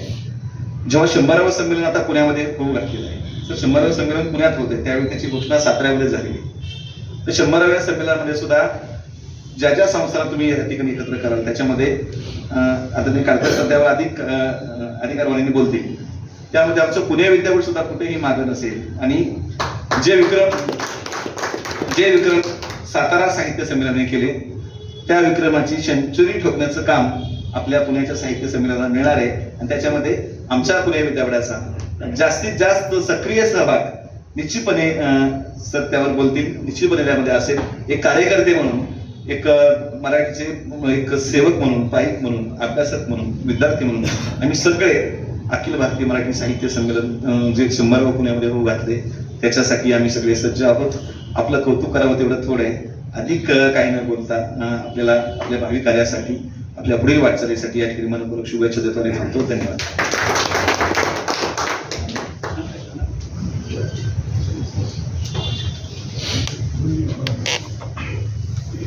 नमस्कार. या कार्यक्रमाला उपस्थित असलेले आदरणीय doctor Shripal Sabnis sir, JP Desai sir, Sangolekar sir, Sandeep Sangle sir, Shriji Chitnis sir, मंचावरील आणि मंचासमोरील सर्व मान्यवर आणि ज्यांच्या कार्यकर्तृत्वाचा सन्मान आपण सगळ्यांनी इथं आज केला, ते सातारा येथील 99व्या अखिल भारतीय मराठी साहित्य संमेलनाचे कार्याध्यक्ष माननीय विनोद कुलकर्णी सर. आणि त्यांच्या विचारातून आपण ऐकलं की गेली 14 वर्ष ते संमेलन साताऱ्यात घडावं यासाठी, आणि नुसतंच साताऱ्यात घडावं यासाठी, तर साताऱ्याचं संमेलन लोकांच्या काही अधिक काळ स्मरणात राहील यासाठी त्यांनी निश्चितपणे मनापासून मेहनत घेऊन, आणि संमेलन आणि लग्न आपल्याला माहिती असेल की या सगळ्या गोष्टीमध्ये बारीक सारीक गोष्टी खूप महत्वाच्या असतात. संमेलनामध्ये जसं वेगवेगळी सत्र महत्वाची असतात, तसे अगदी जेवणापासून व्यवस्थेपर्यंत प्रत्येक गोष्ट लोकांच्या साठी खूप महत्वाची असते. आणि या सगळ्या बारीक सारीक गोष्टींचा निश्चितपणे त्यांनी विचार केला आणि त्याच्यावरचे त्यांचे अनुभव आपण आता नुकतेच ऐकले. पुणेकर खरं म्हणजे सहजासहजी कोणाचा सत्कार करत नाही, त्यामुळे आपण निश्चितपणे हे चांगलं केलं असं समजायला हरकत नाही. आणि या सगळ्यामध्ये आपण पाहिलं असेल की ज्या भाषेसाठी पुण्यात एक विद्यापीठ सुरू झालं, त्या भाषेवर पाहिजे इतकं काम अजूनही झालेलं नाही.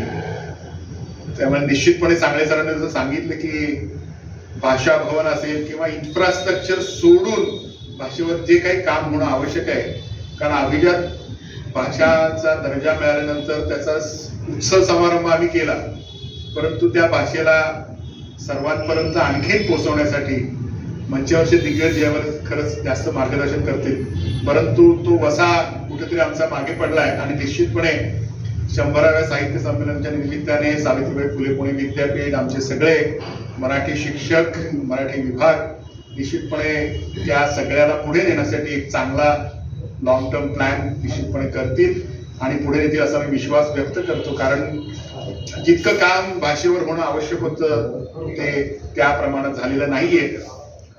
सावित्रीबाई फुले पुणे विद्यापीठ हे विज्ञानासाठी जास्त किंवा संशोधनात जास्त ओळखलं जातं, त्या प्रमाणात मराठी भाषेसाठी अजून ओळखलं जात नाही. माझ्या मते जी खंत आपण कदाचित जाहीरपणे व्यक्त केली नसेल, परंतु या निमित्ताने आपण पुन्हा एकदा फेरविचार करायला हरकत आहे की ते सगळं राहणारच आहे, पण त्याच्याबरोबर आपण मराठी भाषेसाठी काय करू शकू. तर 100व्या साहित्य संमेलनाचा संकल्प म्हणून आपण सगळेजण असं म्हणूया की या मराठी भाषेसाठी जे करणं, विद्यापीठ म्हणून शिक्षण म्हणून आवश्यक आहे. त्यासाठी आपण निश्चितपणे सगळ्यांनी एकत्रितपणे काम करूया आणि त्यात सहभागी व्हायला मलाही आवडेल. एवढंच मी बोलतो, कारण सबनीस सरांना आपल्याला सगळ्यांना ऐकायचं आहे. त्यामुळे मी पुन्हा एकदा कुलकर्णी सरांचं तो शिवधनुष्य पेरल्याबद्दल मनापासून आभार मानतो. कारण या सगळ्या गोष्टीमध्ये व्यवस्था आणि व्यवस्थापन ही गोष्ट खूप महत्वाची असते. कितीही सत्र चांगली झाली, आपण लग्नाला जातो, कितीही व्यवस्था चांगली असते, परंतु जेवण चांगलं नसतं तरी आपण म्हणतो की सगळं चांगलं होतं, पण तो पण किंतु परंतु असं काही त्यांनी ठेवलं नाहीये. ते सगळे त्यांनी सगळे मनापासून पूर्ण केले आहेत. आणि साताऱ्यासारख्या ऐतिहासिक शहरामध्ये, सातारा लहान नाहीये खरं म्हणजे, आकाराने जरी लहान असलं तरी सातारची कीर्ती ही जगभरात आहे. त्यामुळे ती सगळी कीर्ती आणखीन वाढवण्याचं काम माझ्या अंदाजे विनोद कुलकर्णी सरांनी केलं. त्याबद्दल सावित्रीबाई मनापासून पुन्हा एकदा अभिनंदन करतो. खरं तर एखादं कार्य संपल्यावर आपण मागे वळून पाहत नाही, परंतु एक चांगला योग आहे.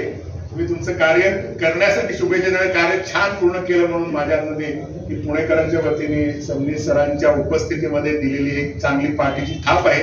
त्यामुळे तुमचं जे कार्य आहे ते संमेलन संपलं म्हणून थांबता कामा नये. पुढेही तुमच्या कार्याला आमच्या सर्वांतर्फे मनापासून शुभेच्छा. धन्यवाद. भाषा किती महत्वाची असते ते महाराष्ट्राने संयुक्त महाराष्ट्र चळवळीत दाखवून दिलेलं आहे. तेव्हा मराठी माणूस नाही, मराठी भाषा महत्वाची. त्यावेळेला महाराष्ट्रातला गुजराती सुद्धा तेवढ्याच द्वेषाने भाषेसाठी लढत होता, तमिळ पण तेवढ्याच द्वेषाने लढत होता. आणि हे फार महत्वाचं आहे. हे मला जाणवलं. त्याचं कारण सातारमध्ये ज्या माझ्या मराठी शाळा आहेत तिथं तामिळनाडू मधली मजुरांची मुलं ती मराठी चांगली बोलतात, अतिशय उत्कृष्ट बोलतात. गुजरात असेल, राजस्थान असेल, युपी मध्ये असेल, तुम्ही माझ्या शाळेत जोडून द्या, कारण ती मराठी झालेली आहे. ज्या पद्धतीतून बांगलादेश निर्माण झाला भाषेमुळे झाला, धर्मामुळे नाही. तर हे फार महत्वाचं आहे. कारण विना हर्डीकरांनी भाषणामध्ये सांगितलं होतं की पुण्यामध्ये जे संस्कृतच्या डिक्शनरीचं जे काम चालू आहे ना ते अजून पूर्णच होत नाही. म्हणजे इंग्रजी शब्द जेवढे त्याच्यापेक्षा कित्येक पटीने जास्त शब्द संस्कृत भाषेमध्ये आपल्या ही फार अतिशय महत्वाची बाब आहे. आणि तांदूळ गुंजाळ असतील, चव्हाण सर असतील, राजगुरू असतील, महत्वाचं म्हणजे देशमुख आलेले आहेत, बरीच मंडळी आहेत, अशोक बांबुरे आहे, दिलीप येलवकर आहे. ही सगळी मंडळी मराठीच्यासाठी काम करत आहेत. आणि मला चांगलं सर असं वाटलं की नुकतंच कोथरूडला रोटरीचं संमेलन झालं, त्याच्यामध्ये विनोद कुलकर्णींनी प्रवीण दवडेंची मुलाखत घेतली की आता वेगवेगळ्या संस्था, म्हणजे पूर्वी रोटरी लायन्स कधी मराठी भाषेसाठी येत नव्हते, पण मराठी साहित्य संमेलन होत आहे आणि 700-800 लोक हजर असतात त्याला. म्हणजे आता एक आत्म आपल्याला जाणवत नाही, आत्म चळवळ चालू झालेली आहे. मराठी भाषेची चळवळ एका बाजूने इंग्रजी शाळा जरी वाढत असल्या तरी असे जेव्हा कार्यक्रम होतात तेव्हा आपल्याला कळतं की मराठी भाषा पुन्हा पुन्हा येणार आहे. कारण मराठी भाषेमध्ये जे आकलन होतं आणि ज्या प्रकारे आपण बोलू शकतो, लिहू शकतो, ते कुठल्याही भाषेत होत नाही. त्यातलं एकच उदाहरण, वंदे मातरम हे ज्यांनी लिहिलं त्यांनी पहिल्यांदा इंग्रजी भाषेत लिहित होते, त्यांनी सोडून दिली आणि बंगाली भाषेत लिहायला सुरुवात केली, बंकिमचंद्र हे. तर हे फार महत्वाचं आहे आणि ते पुण्यात फार मोठ्या प्रमाणात होणार आहे. आणि पुन्हा अनेक सातारा माननीय श्रीपाद सबनीस सर यांना विनंती करतो की आपण या ठिकाणी आपलं मनोगत व्यक्त करा. या सोहळ्यातील सत्कार मूर्ती सन्माननीय विनोद कुलकर्णी, सत्कार सोहळ्याचे आयोजक, सर्वस्पर्शी सांस्कृतिक संचित जपणारे आमचे शिरीषराव चिटणीस, ज्यांचा थोडक्यात पण अत्यंत महत्वाचं विद्यापीठीय पातळीवरचं भाषण अत्यंत आत्मीयतेने ज्यांनी केलं ते प्रभारी कुलगुरू सन्माननीय काळसेकर, जे.पी. देसाई, डॉक्टर सांगळे आणि आपण सर्व मान्यवर, प्रतिष्ठित सर्व क्षेत्रातील श्रोते हो. या समारंभाची श्रीमंती आपल्या प्रत्येक श्रोत्याच्या अस्तित्वामध्ये आणि उपस्थितीमध्ये मला जाणवते आहे. पहिला जो सत्कार साहित्य परिषदेमध्ये झाला त्यावेळेस मी नव्हतो, पण एवढी मोठ्या ताकदीची, क्षमतेची. मराठीवरचं प्रेम त्या श्रोत्याचं होते, तुमचंही आहे. पण एवढ्या मोठ्या ताकदीची माणसं एवढ्या मोठ्या संख्येनं त्यावेळेस हजर असतील असं मला वाटत नाही. हे चिटणीसांच्या प्रयत्नाचं हे फलित आहे. आणि विनोद कुलकर्णी या मराठी संस्कृतीच्या सेवकाचं हे पुण्य आहे. विनोद कुलकर्णी यांचं भाषण जे आपण ऐकलं ते एखाद्या 10 प्राध्यापकाच्या बुद्धिवादाला शोभेल अशा प्रकारचं एकाच विनोद कुलकर्णीचं भाषण झालं. मुद्देसूद रीळ उलगडावा अशा प्रकारची ती संबंध भाषण होतं. प्रत्येक मुद्दा त्यांनी कव्हर केला, एकही मुद्दा सुटला नाही. दुसरी गोष्ट, आपल्याच निर्मितीच्या संयोजनाच्या साहित्य संमेलनाचं त्यांनी केलेली समीक्षा ही महत्वाची आहे, मूल्यमापन हे महत्वाचं आहे. संयोजन कधीही आपल्या संमेलनाचं, आपल्या कार्यक्रमाचं मूल्यमापन करत नाही, पण ते विनोद कुलकर्णीने केलेलं आहे. एखादा आकडा भावनेपोटी, तो राजकारणाचा भाग नाहीये, तो खोटेपणाचा भाग नाही, अप्रामाणिकपणाचा भाग नाही. आता प्रत्येक श्रोता त्यांनी काही मोजला नाही, आणि म्हणून डॉक्टर देसाईंनी जो मुद्दा उपस्थित केला त्याच्याशी मी सहमत आहे, पण ती आकडेवारी भावनात्मक पातळीवरती आलेली आहे. पण त्यांनी जे प्रांजळपणाने ते संबंध जे निवेदन केलं ते अत्यंत महत्वाचं आहे. मॅनेजमेंट जी असते ती बँकांच्या अनुभवातून विनोद कुलकर्णीला गवसलेली आहे.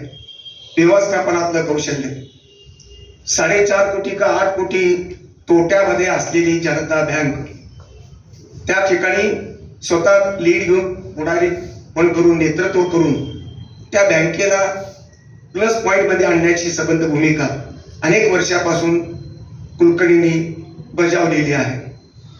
गुजराती मारवाड्यांची पतपेढी, 100 वर्षाचा त्याला इतिहास, त्या पतपेढीला नवीन रूप देऊन 25 कोटीची मला वाटतं ती भांडवल त्याच्यात जमा केलं, ठेवी जमा केल्या, आणि 40-42 हजार अशा प्रकारचं सभासद असणारी जनता बँक.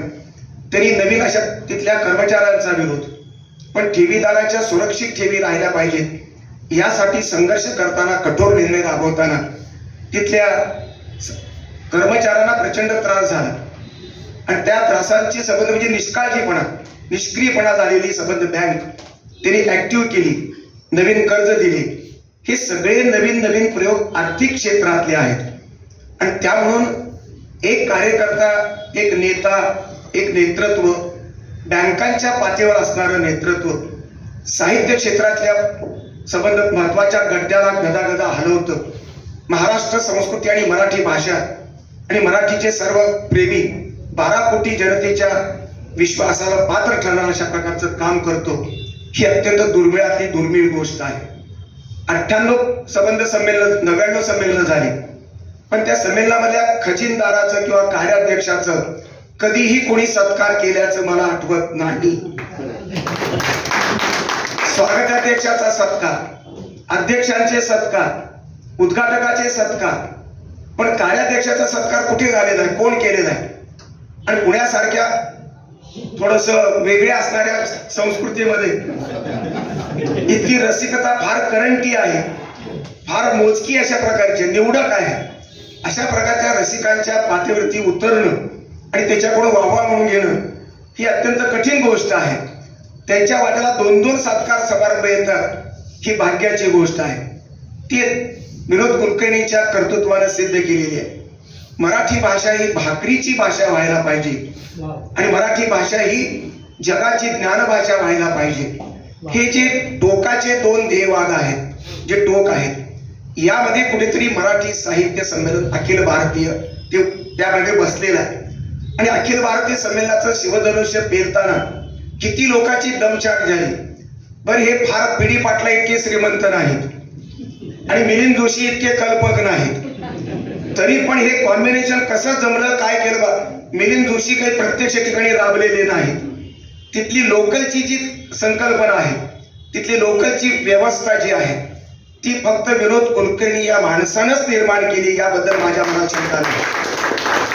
कारण विनोद कुलकर्णी म्हणजे मावळा फाउंडेशन, विनोद कुलकर्णी म्हणजे पत्रकाराचा माजी अध्यक्षाचं संबंधित भूमिका, विनोद कुलकर्णी म्हणजे ऐक्य ते पुण्यनगरी अशा प्रकारचा पत्रकारितेचा प्रवास, विनोद कुलकर्णी म्हणजे संबंध शिक्षणाच्या संदर्भातली गोकुळ सारखी संस्था निर्माण करणारा माणूस, विनोद कुलकर्णी म्हणजे विविध क्षेत्रामध्ये पदार्पण करणारा, त्या ज्या क्षेत्राला त्याने हात लावला त्या क्षेत्राचं सोनं करणारा माणूस.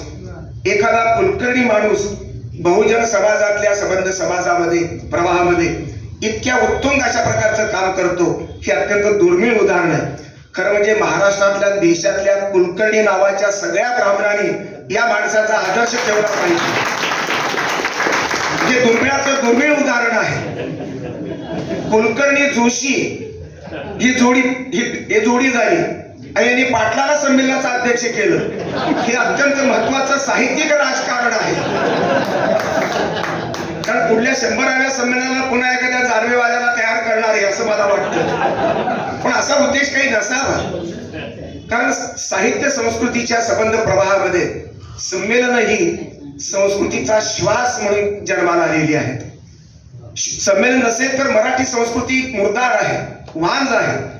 जगामध्ये कुठल्याही भाषेमध्ये अशा प्रकारचं अखिल भारतीय पातळीवरच्या मोठ्या भव्यदिव्य अशा प्रकारचा संमेलनाचं आयोजन कोणत्याही भाषेचा पाईक, कोणत्याही भाषेचा लेखक, कोणत्याही भाषेचा कैवारी माझ्या माहितीप्रमाणे करत नाही. जयपूरचं ते तुमचे अपवाद जर सोडला काही प्रमाणातला तर संमेलन हिंदीमध्ये नाही, कानडीमध्ये नाही, बंगालीमध्ये नाही, पंजाबीमध्ये नाही, इंग्रजीमध्ये नाही, तेलुगूमध्ये नाही किंवा जपानीमध्ये नाही, अमेरिकन भाषेत कुठल्याही भाषेत नाही. हा सोहळा म्हणजे भारतीयांचा प्राण आहे. प्राणापेक्षा जास्त मराठीला महत्व देणारी असे 12 कोटी या देशातले, या महाराष्ट्रातली माणसं हे समजून घेताना जगातला संबंध त्यांचा देवा. कारण मराठी ज्ञानेश्वराची, मराठी आगरकरांची, मराठी आंबेडकरांची, मराठी हमीद दलवाईंची, मराठी नरेंद्र जाधवांची अशा सर्व जाती धर्माचं योगदान मराठीला लाभलेलं आहे.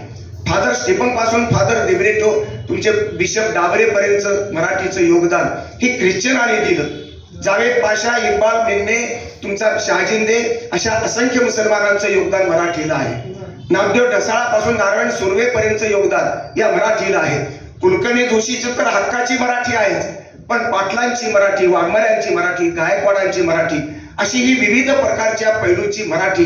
आणि या मराठीचं संमेलन म्हणजे मराठी माणसाच्या मनाचं संमेलन आहे. हा मनातला उत्सव आहे. या उत्सवाला आकार देण्याचं काम आमच्या विनोद कुलकर्णीने केलेलं आहे. ते एकट्याने केलं का? नाही. सर्व संस्था त्यांच्या अधिकारातल्या जर लक्षात घेतल्या तर जनता बँकेचे साधारणपणे 150 कर्मचारी असतील. 150 कर्मचारी. मावळा संघटनेचे काही अजून कार्यकर्ते असतील. तुमच्या पुण्यनगरीच्या संबंध कार्यरत तिथे कार्यकर्ते कार्यरत होते. त्याचबरोबर जनता बँकेसह गुजराती बँकेचे कर्मचारी. स्वतंत्र विनोद कुलकर्णी या व्यक्तीची माणूस बळाची शक्ती ही प्रचंड मोठी होती. सगळ्यात महत्वाचं म्हणजे सामान्य माणसाला तरी एकत्र केलंच. वाघमाऱ्यांना केलं आणि तुमच्या मुस्लिमांना केलं, ख्रिश्चनांना केलं. फक्त ब्राह्मण लोकच भोवताली जमा केले नाही म्हणून तर ते संमेलन यशस्वी झालं. एका जातीच्या चौकटीमध्ये जर तुम्ही बसवलं असतं किंवा पाटील आणि कुलकर्णी या दोघांनी म्हणून जर सांस्कृतिक अशा प्रकारचा गाडा आखला असता तर हे संमेलन खऱ्या अर्थाने मूल्यात्मक झालं नसतं. ते भव्यदिव्य झालं, ते मूल्यात्मक झालं, ते ध्येयवादी पद्धतीनं झालं. आणि सगळ्यात महत्वाची गोष्ट पाठीमागे आजच्या कार्यक्रमाला जर आमच्या शिरीष चिटणीस यांनी मला कल्पना सुचली नाही. आमच्या चर्चेमध्ये ठरलं की त्याचा सत्कार घ्यायचा. परंतु या संबंध सत्कारामध्ये शिवेंद्रराजे भोसले जर स्वागताध्यक्ष म्हणून हजर असते आणि निमंत्रित त्याला दिलं असतं तर एक तर सभागृहामध्ये जागा अपुरली नसती आणि प्रचंड ते सामर्थ्य निर्माण झालं असतं. पण त्यांचं योगदान निश्चित आहे. 2 राजांना एकत्र करणं सातारच्या ही अत्यंत महाकठीण गोष्ट आहे. कॉलर उडवणारे आमचे उदयनराजे आणि शांत स्वभावाचे आमचे शिवेंद्रराजे या 2 राजामधला विस्तून जात नव्हता. त्या दोघांना एकत्र करण्याची ताकद ना शरद पवारची ना फडणवीसांची, ती आमच्या विनोद कुलकर्णीची आहे. ही ताकद त्या माणसानं सिद्ध केलेली आहे आणि म्हणून ते संमेलन सुरळीत पार पडलं. सगळ्या राजांना एकत्र करणं, राजाला एक सामान्य माणूस कुलकर्णी माणूस जर एकत्र करतो तर ती किती मोठी कुलकर्णीपणाची. खरं म्हणजे वतनदारी त्याच्यामुळेच असले पाहिजे. मित्रहो, या संमेलनाला आनंद दिला. 2 जे अध्यक्ष ते नावं सांगितले ते बरं, तुम्ही नाव काही करून सांगायचे आमच्या समोर ज्यांनी तुम्हाला त्रास दिला. मी नाही त्यातला, म्हणून मी म्हणतो. अरे एकाच संमेलनाला तुम्हाला बोलवत नाही. कुठं नाशिकला एक वेळ 2-3 लोकांना बोलवलं होतं, कुठे अजून कुठेतरी बोलवलं. एकाही संमेलनाचं साधं निमंत्रण पत्र, पत्रिका सुद्धा अध्यक्षाला येत नाही. एवढं महामंडळ असं का असावं हे मला कळत नाही. पण ती लोकलची बॉडी सुद्धा निमंत्रित देत नाही. इथे माना सन्मानानं अध्यक्ष आले पाहिजे.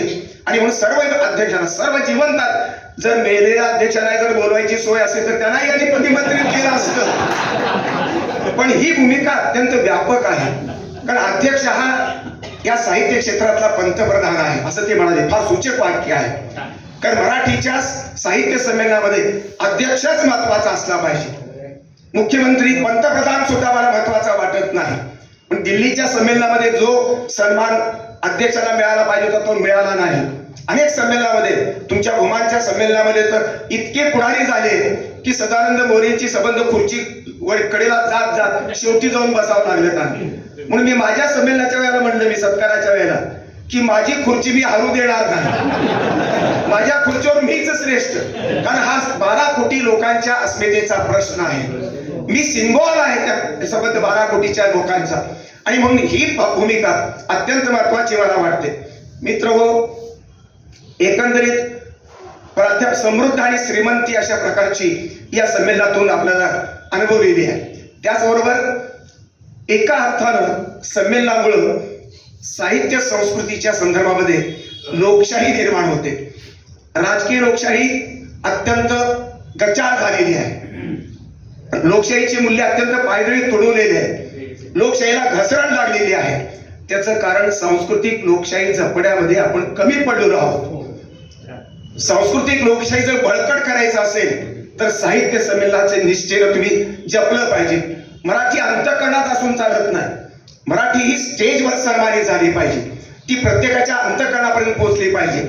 राजकारणी सुद्धा तिथे येतात, पण फडणवीसासारखा राजकारणी अत्यंत विनम्रपणानं तुम्हाला टीका करण्याचा अधिकार आहे असे नितीन गडकरी पण म्हणाले होते. आणि फडणवीस पण म्हणतात, तुम्ही एवढी मोठी टीका केली पण फडणवीस विचलित झाले नाहीत. ते कोडगे आहेत असं मी म्हणणार नाही. ते समजदार आहेत, ते परिपक्व आहेत. साहित्याच्या क्षेत्रातलं हे व्यासपीठ, तो मंच हा श्रेष्ठ मंच आहे. आणि म्हणून आम्ही हस्तक्षेप करतो हे जर तुमचं म्हणणं असेल तर आम्ही ते समजून घेऊ आणि आम्ही आमची विद्वत्ता तिथे पाजळणार नाही. अशा प्रकारची विनम्र भूमिका त्यांनी घेतली. पहिल्यांदा बॉल तुम्हीच टाकला. मुख्यमंत्री असो, दुसरे फडणवीस असो, कोणी असो, पवार असो किंवा पंतप्रधान मोदी असो, मराठीच्या भल्यासाठी, मराठीचा हक्क गाजवण्यासाठी हिंदीची बळजबरी आणि हिंदीची सक्ती जर कोणी करणार असेल तर ते अत्यंत अन्यायकारक आहे. तो घात आहे. मराठी भाषेचा घात आहे. मराठी भाषेच्या लोकांचा घात आहे. आणि म्हणून तुम्ही हिंदीचा विरोध, सक्तीचा विरोध तुम्ही जो पहिल्यांदा तुमच्या भाषणातून केला कार्याध्यक्षाच्या, ते भाषण मला तेवढ्या अंगानं, तेवढ्याच अर्थानं अत्यंत महत्वाचं वाटलं. काही लोकांनी त्याच्यावर टीका केलेली आहे की आपण मुख्यमंत्र्यांच्या समवेत, पुढाऱ्यांच्या समवेत अशा प्रकारे त्यांचा आपण अपमान करू नये. हा अपमान नाही. हा लोकशाहीमध्ये, आणि त्याला लोकशाही त्यांच्या अंगी रुळलेली आहे.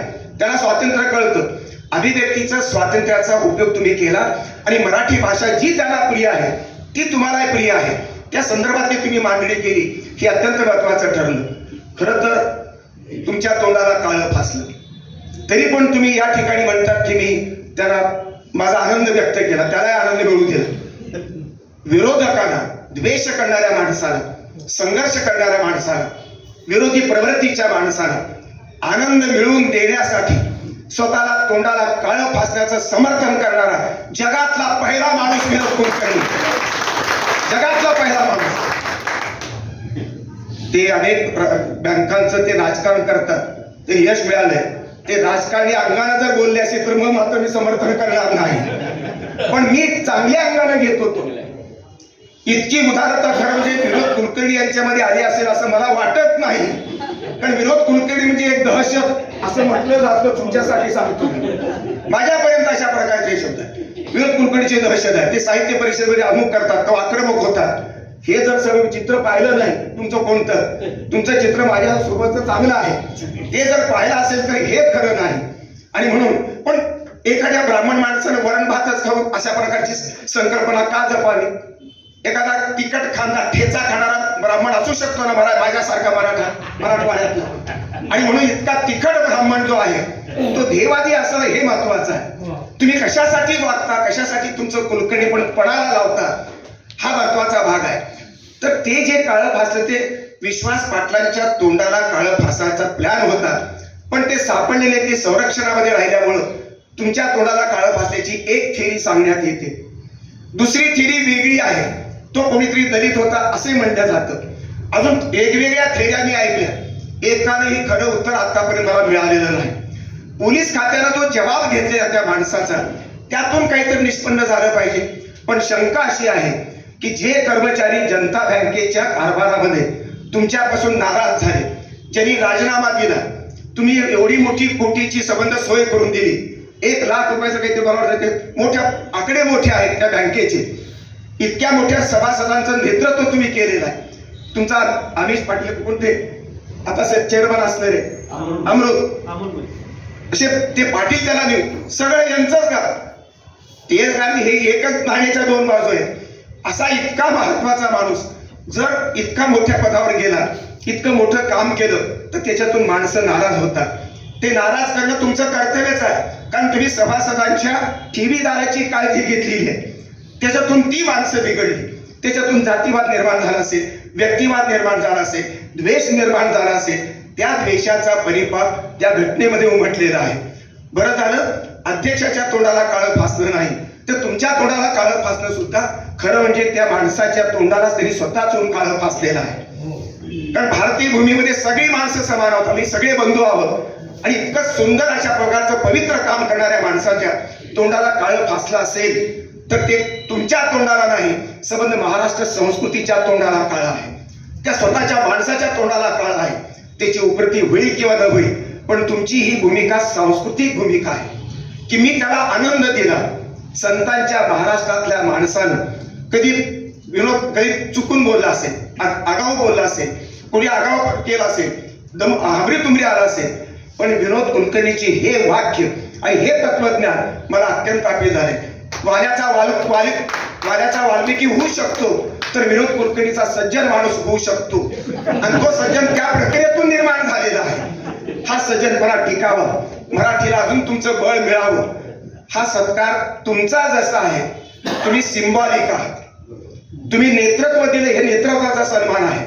पण सातारा जिल्ह्यातील सर्व लेखकांचा ज्यांनी या संबंध वेगवेगळ्या समित्यामध्ये राबले, वेगवेगळ्या समित्याचं नियोजन केलं, वेगवेगळ्या संबंध आघाडीवर काम केलं, अशा सर्व लोकांचा, लेखकांचा, कवीचा, महाराष्ट्रातल्या तमाम रसिकांचा तो सत्कार आहे. त्याचबरोबर विनोद आपले तुमचे मिलिंद जोशी, सुनीता राजे पवार, आमचे चिटणीस, आमच्या अंजलीताई, अशा सर्व मसापच्या कार्यकर्त्यांचा सुद्धा सत्कार आहे. कारण त्या पत्रिकेमधलं जे रूप आहे ते एकट्या विनोद कुलकर्णीचा ठसा नाही, चर्चेतून ती पत्रिका जन्माला आलेली आहे. मग अनुराधा पाटलाची ती मुलाखत असेल किंवा अनेकांचे सगळे वेगवेगळे संदर्भ असतील, कार्यक्रमाचे परिसंवाद असतील, कवी संमेलन असेल, त्याच्यातलं नियोजन जे आहे ते सर्व लोकांनी केलेलं आहे. आणि म्हणून सर्व अर्थानं मसापचा सत्कार आहे, मराठी महामंडळाचा सत्कार आहे. आणि त्याचं प्रतीक म्हणून, सिंबॉलिक म्हणून नेतृत्व देणारा माणूस, लोकलचा संबंध आयुष्य घडवणारा माणूस, जे सचिन इटकर आणि पी डी कुलकर्णी याचं कॉम्बिनेशन आम्हाला विनोद कुलकर्णी मध्ये दिसते. ती भूमिका आमच्या विनोद कुलकर्णी बजावलेली आहे. मित्र हो, समन्वयाचे कला असते, ती अंगभूत असावी लागते. आज समन्वयाची, संवादाची गरज आहे. जाती जातीचा समन्वय, माणसा माणसाचा समन्वय, माणसा माणसाची बेरीज, संस्कृती माणसाला जोडते, धर्माला जोडणारी संस्कृती आणि मराठी, राष्ट्राला जोडणारी भाषा, अशा प्रकारची अत्यंत संवादी भाषा हीच आज आजच्या काळामध्ये अत्यंत आवश्यक आहे. राजकारणामध्ये चिरफळ्या होत असताना, वेगवेगळ्या पक्षांचे शत्रुत्व निर्माण झाले असताना, लोकशाही शत्रुत्वावर नव्हे, मतभेदावर आणि मतभेदाचा सन्मान करण्याच्या भूमिकेवर जगत असते. आणि मग सांस्कृतिक लोकशाहीची मुहूर्तमेढ तुम्ही साहित्य संमेलनाच्या माध्यमातून तुम्ही जगवलेली आहे. मित्र हो, हा महत्वाचा भाग आहे की या संबंध संमेलनाच्या पातळीवरती विनोद कुलकर्णीचा अजून किती सन्मान होणार आहेत मला माहिती नाही, होती. पण या संमेलनाला शिवचंद्र राजे जर असते ते राजे तर मला अधिक आनंद झाला असता. मिलिंद जोशी आणि बाकीचे पदाधिकारी असते तरी मला आनंद झाला असता. या सगळ्यांचा प्रतिनिधी म्हणून तुमचा सन्मान केलेला आहे. आम्ही डॉक्टर काळसेकरांनी आणि सगळ्या विशेषतः आमच्या शिरीष चिटणीसांचं मन हे फार मोठं आहे. खरं म्हणजे शिरीष चिटणीस आणि मला वाटतं कोण दुसरे गाव घेतलं, राजन लागे, तुमच्या गटातले, तुमच्या विरोधीच्या गटाचे कोण, आडकर आणि शिरीष चिटणीस हे विरोधी गटातले होते, तरीही त्यांचा पहिला सत्कार आडकरांनी ठेवला आणि दुसरा सत्कार शिरीष चिटणीसांनी ठेवला. हे ऐकून मला नवल वाटलं. खरं तर तुमचं हे ट्रेनिंग मोदींनी सुद्धा घ्यायला पाहिजे आणि राहुल गांधींनी सुद्धा घ्यायला पाहिजे. असं सौहार्दाचं वातावरण संस्कृती साहित्याच्या क्षेत्रामध्येच घडतं, जे राजकारणात घडत नाही. विधायक राजकारण, विधायक प्रवृत्तीचं राजकारण हे साहित्यामध्ये सुद्धा असावं. राजकारण हे सेवेचं साधन आहे, लोककल्याणाच्या, लोक आनंदाचं साधन आहे. आणि त्यासाठी साहित्य, साहित्यिक संस्था आणि साहित्याचे प्रतिनिधी कार्यकर्ते हे राबत आहेत. त्या निश्चयाने मी सलाम करतो. तुमच्या समर्पणाला, सर्वांच्या समर्पणाला, सर्वांच्या मराठी प्रेमाला मी अभिवादन करतो आणि संपवतो. धन्यवाद.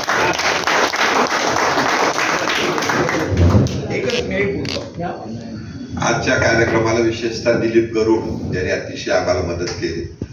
त्यांचं सगळं बालकुमार जी मंडळ आहे आणि विशेषतः हडपसरची जी शाखा आहे साहित्य परिषदेची सगळी मंडळी, प्रमुख कार्यवाह आलेले आहेत, बाकी सगळी मंडळी आलेली आहेत. JP देसाई सुद्धा असंच आहे की 5,000 6,000 हजार ज्येष्ठ नागरिकांचे कार्यक्रम पुण्यामध्ये ते करतात. अतिशय चांगला हा कार्यक्रम झालेला आहे. माननीय अविनाश सांगोलेकर यांना विनंती करतो की आपण या ठिकाणी आभार प्रदर्शनाचं काम करावं. या ठिकाणी विशेषतः पाते दोघे आलेले आहेत, पती पत्नी, त्यांचाही मुद्दा मी या ठिकाणी आभार मानतो. कारण बातम्या जाणं हे सुद्धा महत्वाचं असतं आणि त्या ठिकाणी उपस्थित राहिले धन्यवाद देतो त्यांना. सांगोलेकर सर या ठिकाणी आभार. प्रास्ताविक क्रमांक 2 आणि प्रास्ताविक क्रमांक 2. आता तसं हे आभार क्रमांक 1 आणि आभार क्रमांक 2 तर शिरीष चिटणीस यांचाच नेतृत्वाखाली हा सगळा समारंभ संपन्न होतो आहे हे तुमच्या लक्षात आलं असेल. सूत्रसंचालन असो किंवा या सगळ्या गोष्टी इथल्या लोकांना, समोरच्या लोकांना निमंत्रित करणं, या सगळ्या गोष्टी शिरीष चिटणीस यांनीच प्रामुख्याने पुढाकार घेऊन आयोजित केलेले आहेत.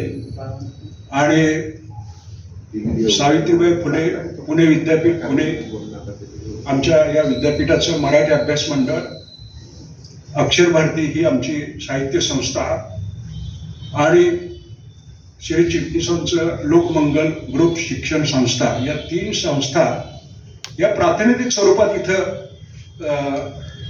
संयोजनासाठी म्हणून आहेत. परंतु अन्यही अनेक संस्था इथं त्याचे प्रतिनिधी इथं निमंत्रित झालेले आहेत.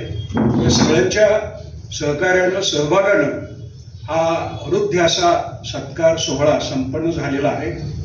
याचं वेगळं वैशिष्ट्य असं की विनोद कुलकर्णी यांनी त्यांचा साहित्य क्षेत्रातला प्रवास म्हणजे 99व्या साहित्य संमेलनाच्या कार्याध्यक्षापर्यंतचा सगळा यशस्वी जीवन प्रवास हा थोडक्यात आपल्याला इथं उलगडून दाखवला. आणि त्यांनी जाता सांगितलं की स्वप्न हे आपण बाळगलं पाहिजे आणि ते विधायक पद्धतीनं पुढं सत्यामध्ये रूपांतरित करण्यासाठी काय काय होत जातं त्याचा एक चांगला सुखद अनुभव आज या निमित्ताने त्यांनी आपल्याला दिलेला आहे. आणि आता अशा प्रकारच्या या दुसरा सत्कार त्यांनी स्वीकारल्याबद्दल आमच्या सगळ्या संयोजकांच्या वतीनं त्यांच्याविषयी कृतज्ञता व्यक्त करतो. आणि त्यांचा सत्कार करण्यासाठी इथं आमच्या सावित्रीबाई फुले पुणे विद्यापीठाचे कुलगुरू आदरणीय डॉक्टर पराग काळकर हे बहुमूल्य वेळ काढून इथं आले.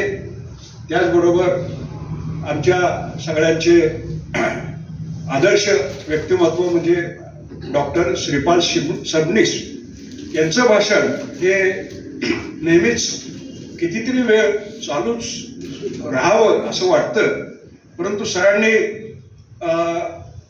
सर्व मुद्दे इथं आपल्या पुढं उलगडून दाखवले आणि सांस्कृतिक लोकशाही म्हणजे राजकीय लोकशाही जर सुदृढ करायची असेल तर सांस्कृतिक लोकशाही आधी आपण सुदृढ केली पाहिजे आणि ते आपलं या सांस्कृतिक क्षेत्रात काम करणाऱ्या तुम्हा आम्हा सगळ्यांचं कर्तव्य आहे आणि मग आपण राजकारणावर टीका करायला पाहिजे, अशा प्रकारचे एक सूचक संदेश त्यांनी या निमित्तानं आपल्याला दिलेला आहे. आणि आमचे ज्येष्ठ स्नेही, मी हडपसरला एस.एन. जोशी कॉलेजमध्ये मराठी विभाग प्रमुख असताना त्यांची आमची जवळून ओळख त्यावेळी झाली, असे जे.पी. देसाई यांनी खूप चांगल्या पद्धतीनं आपल्या पुढे विचार मांडले. तर ह्या सगळ्यामध्ये आपण सर्वजण आला आणि हा कार्यक्रम अधिक उंचीवर जाऊ शकला. परत एकदा सगळ्यांना धन्यवाद आणि हा कार्यक्रम संपला असं जाहीर करतो.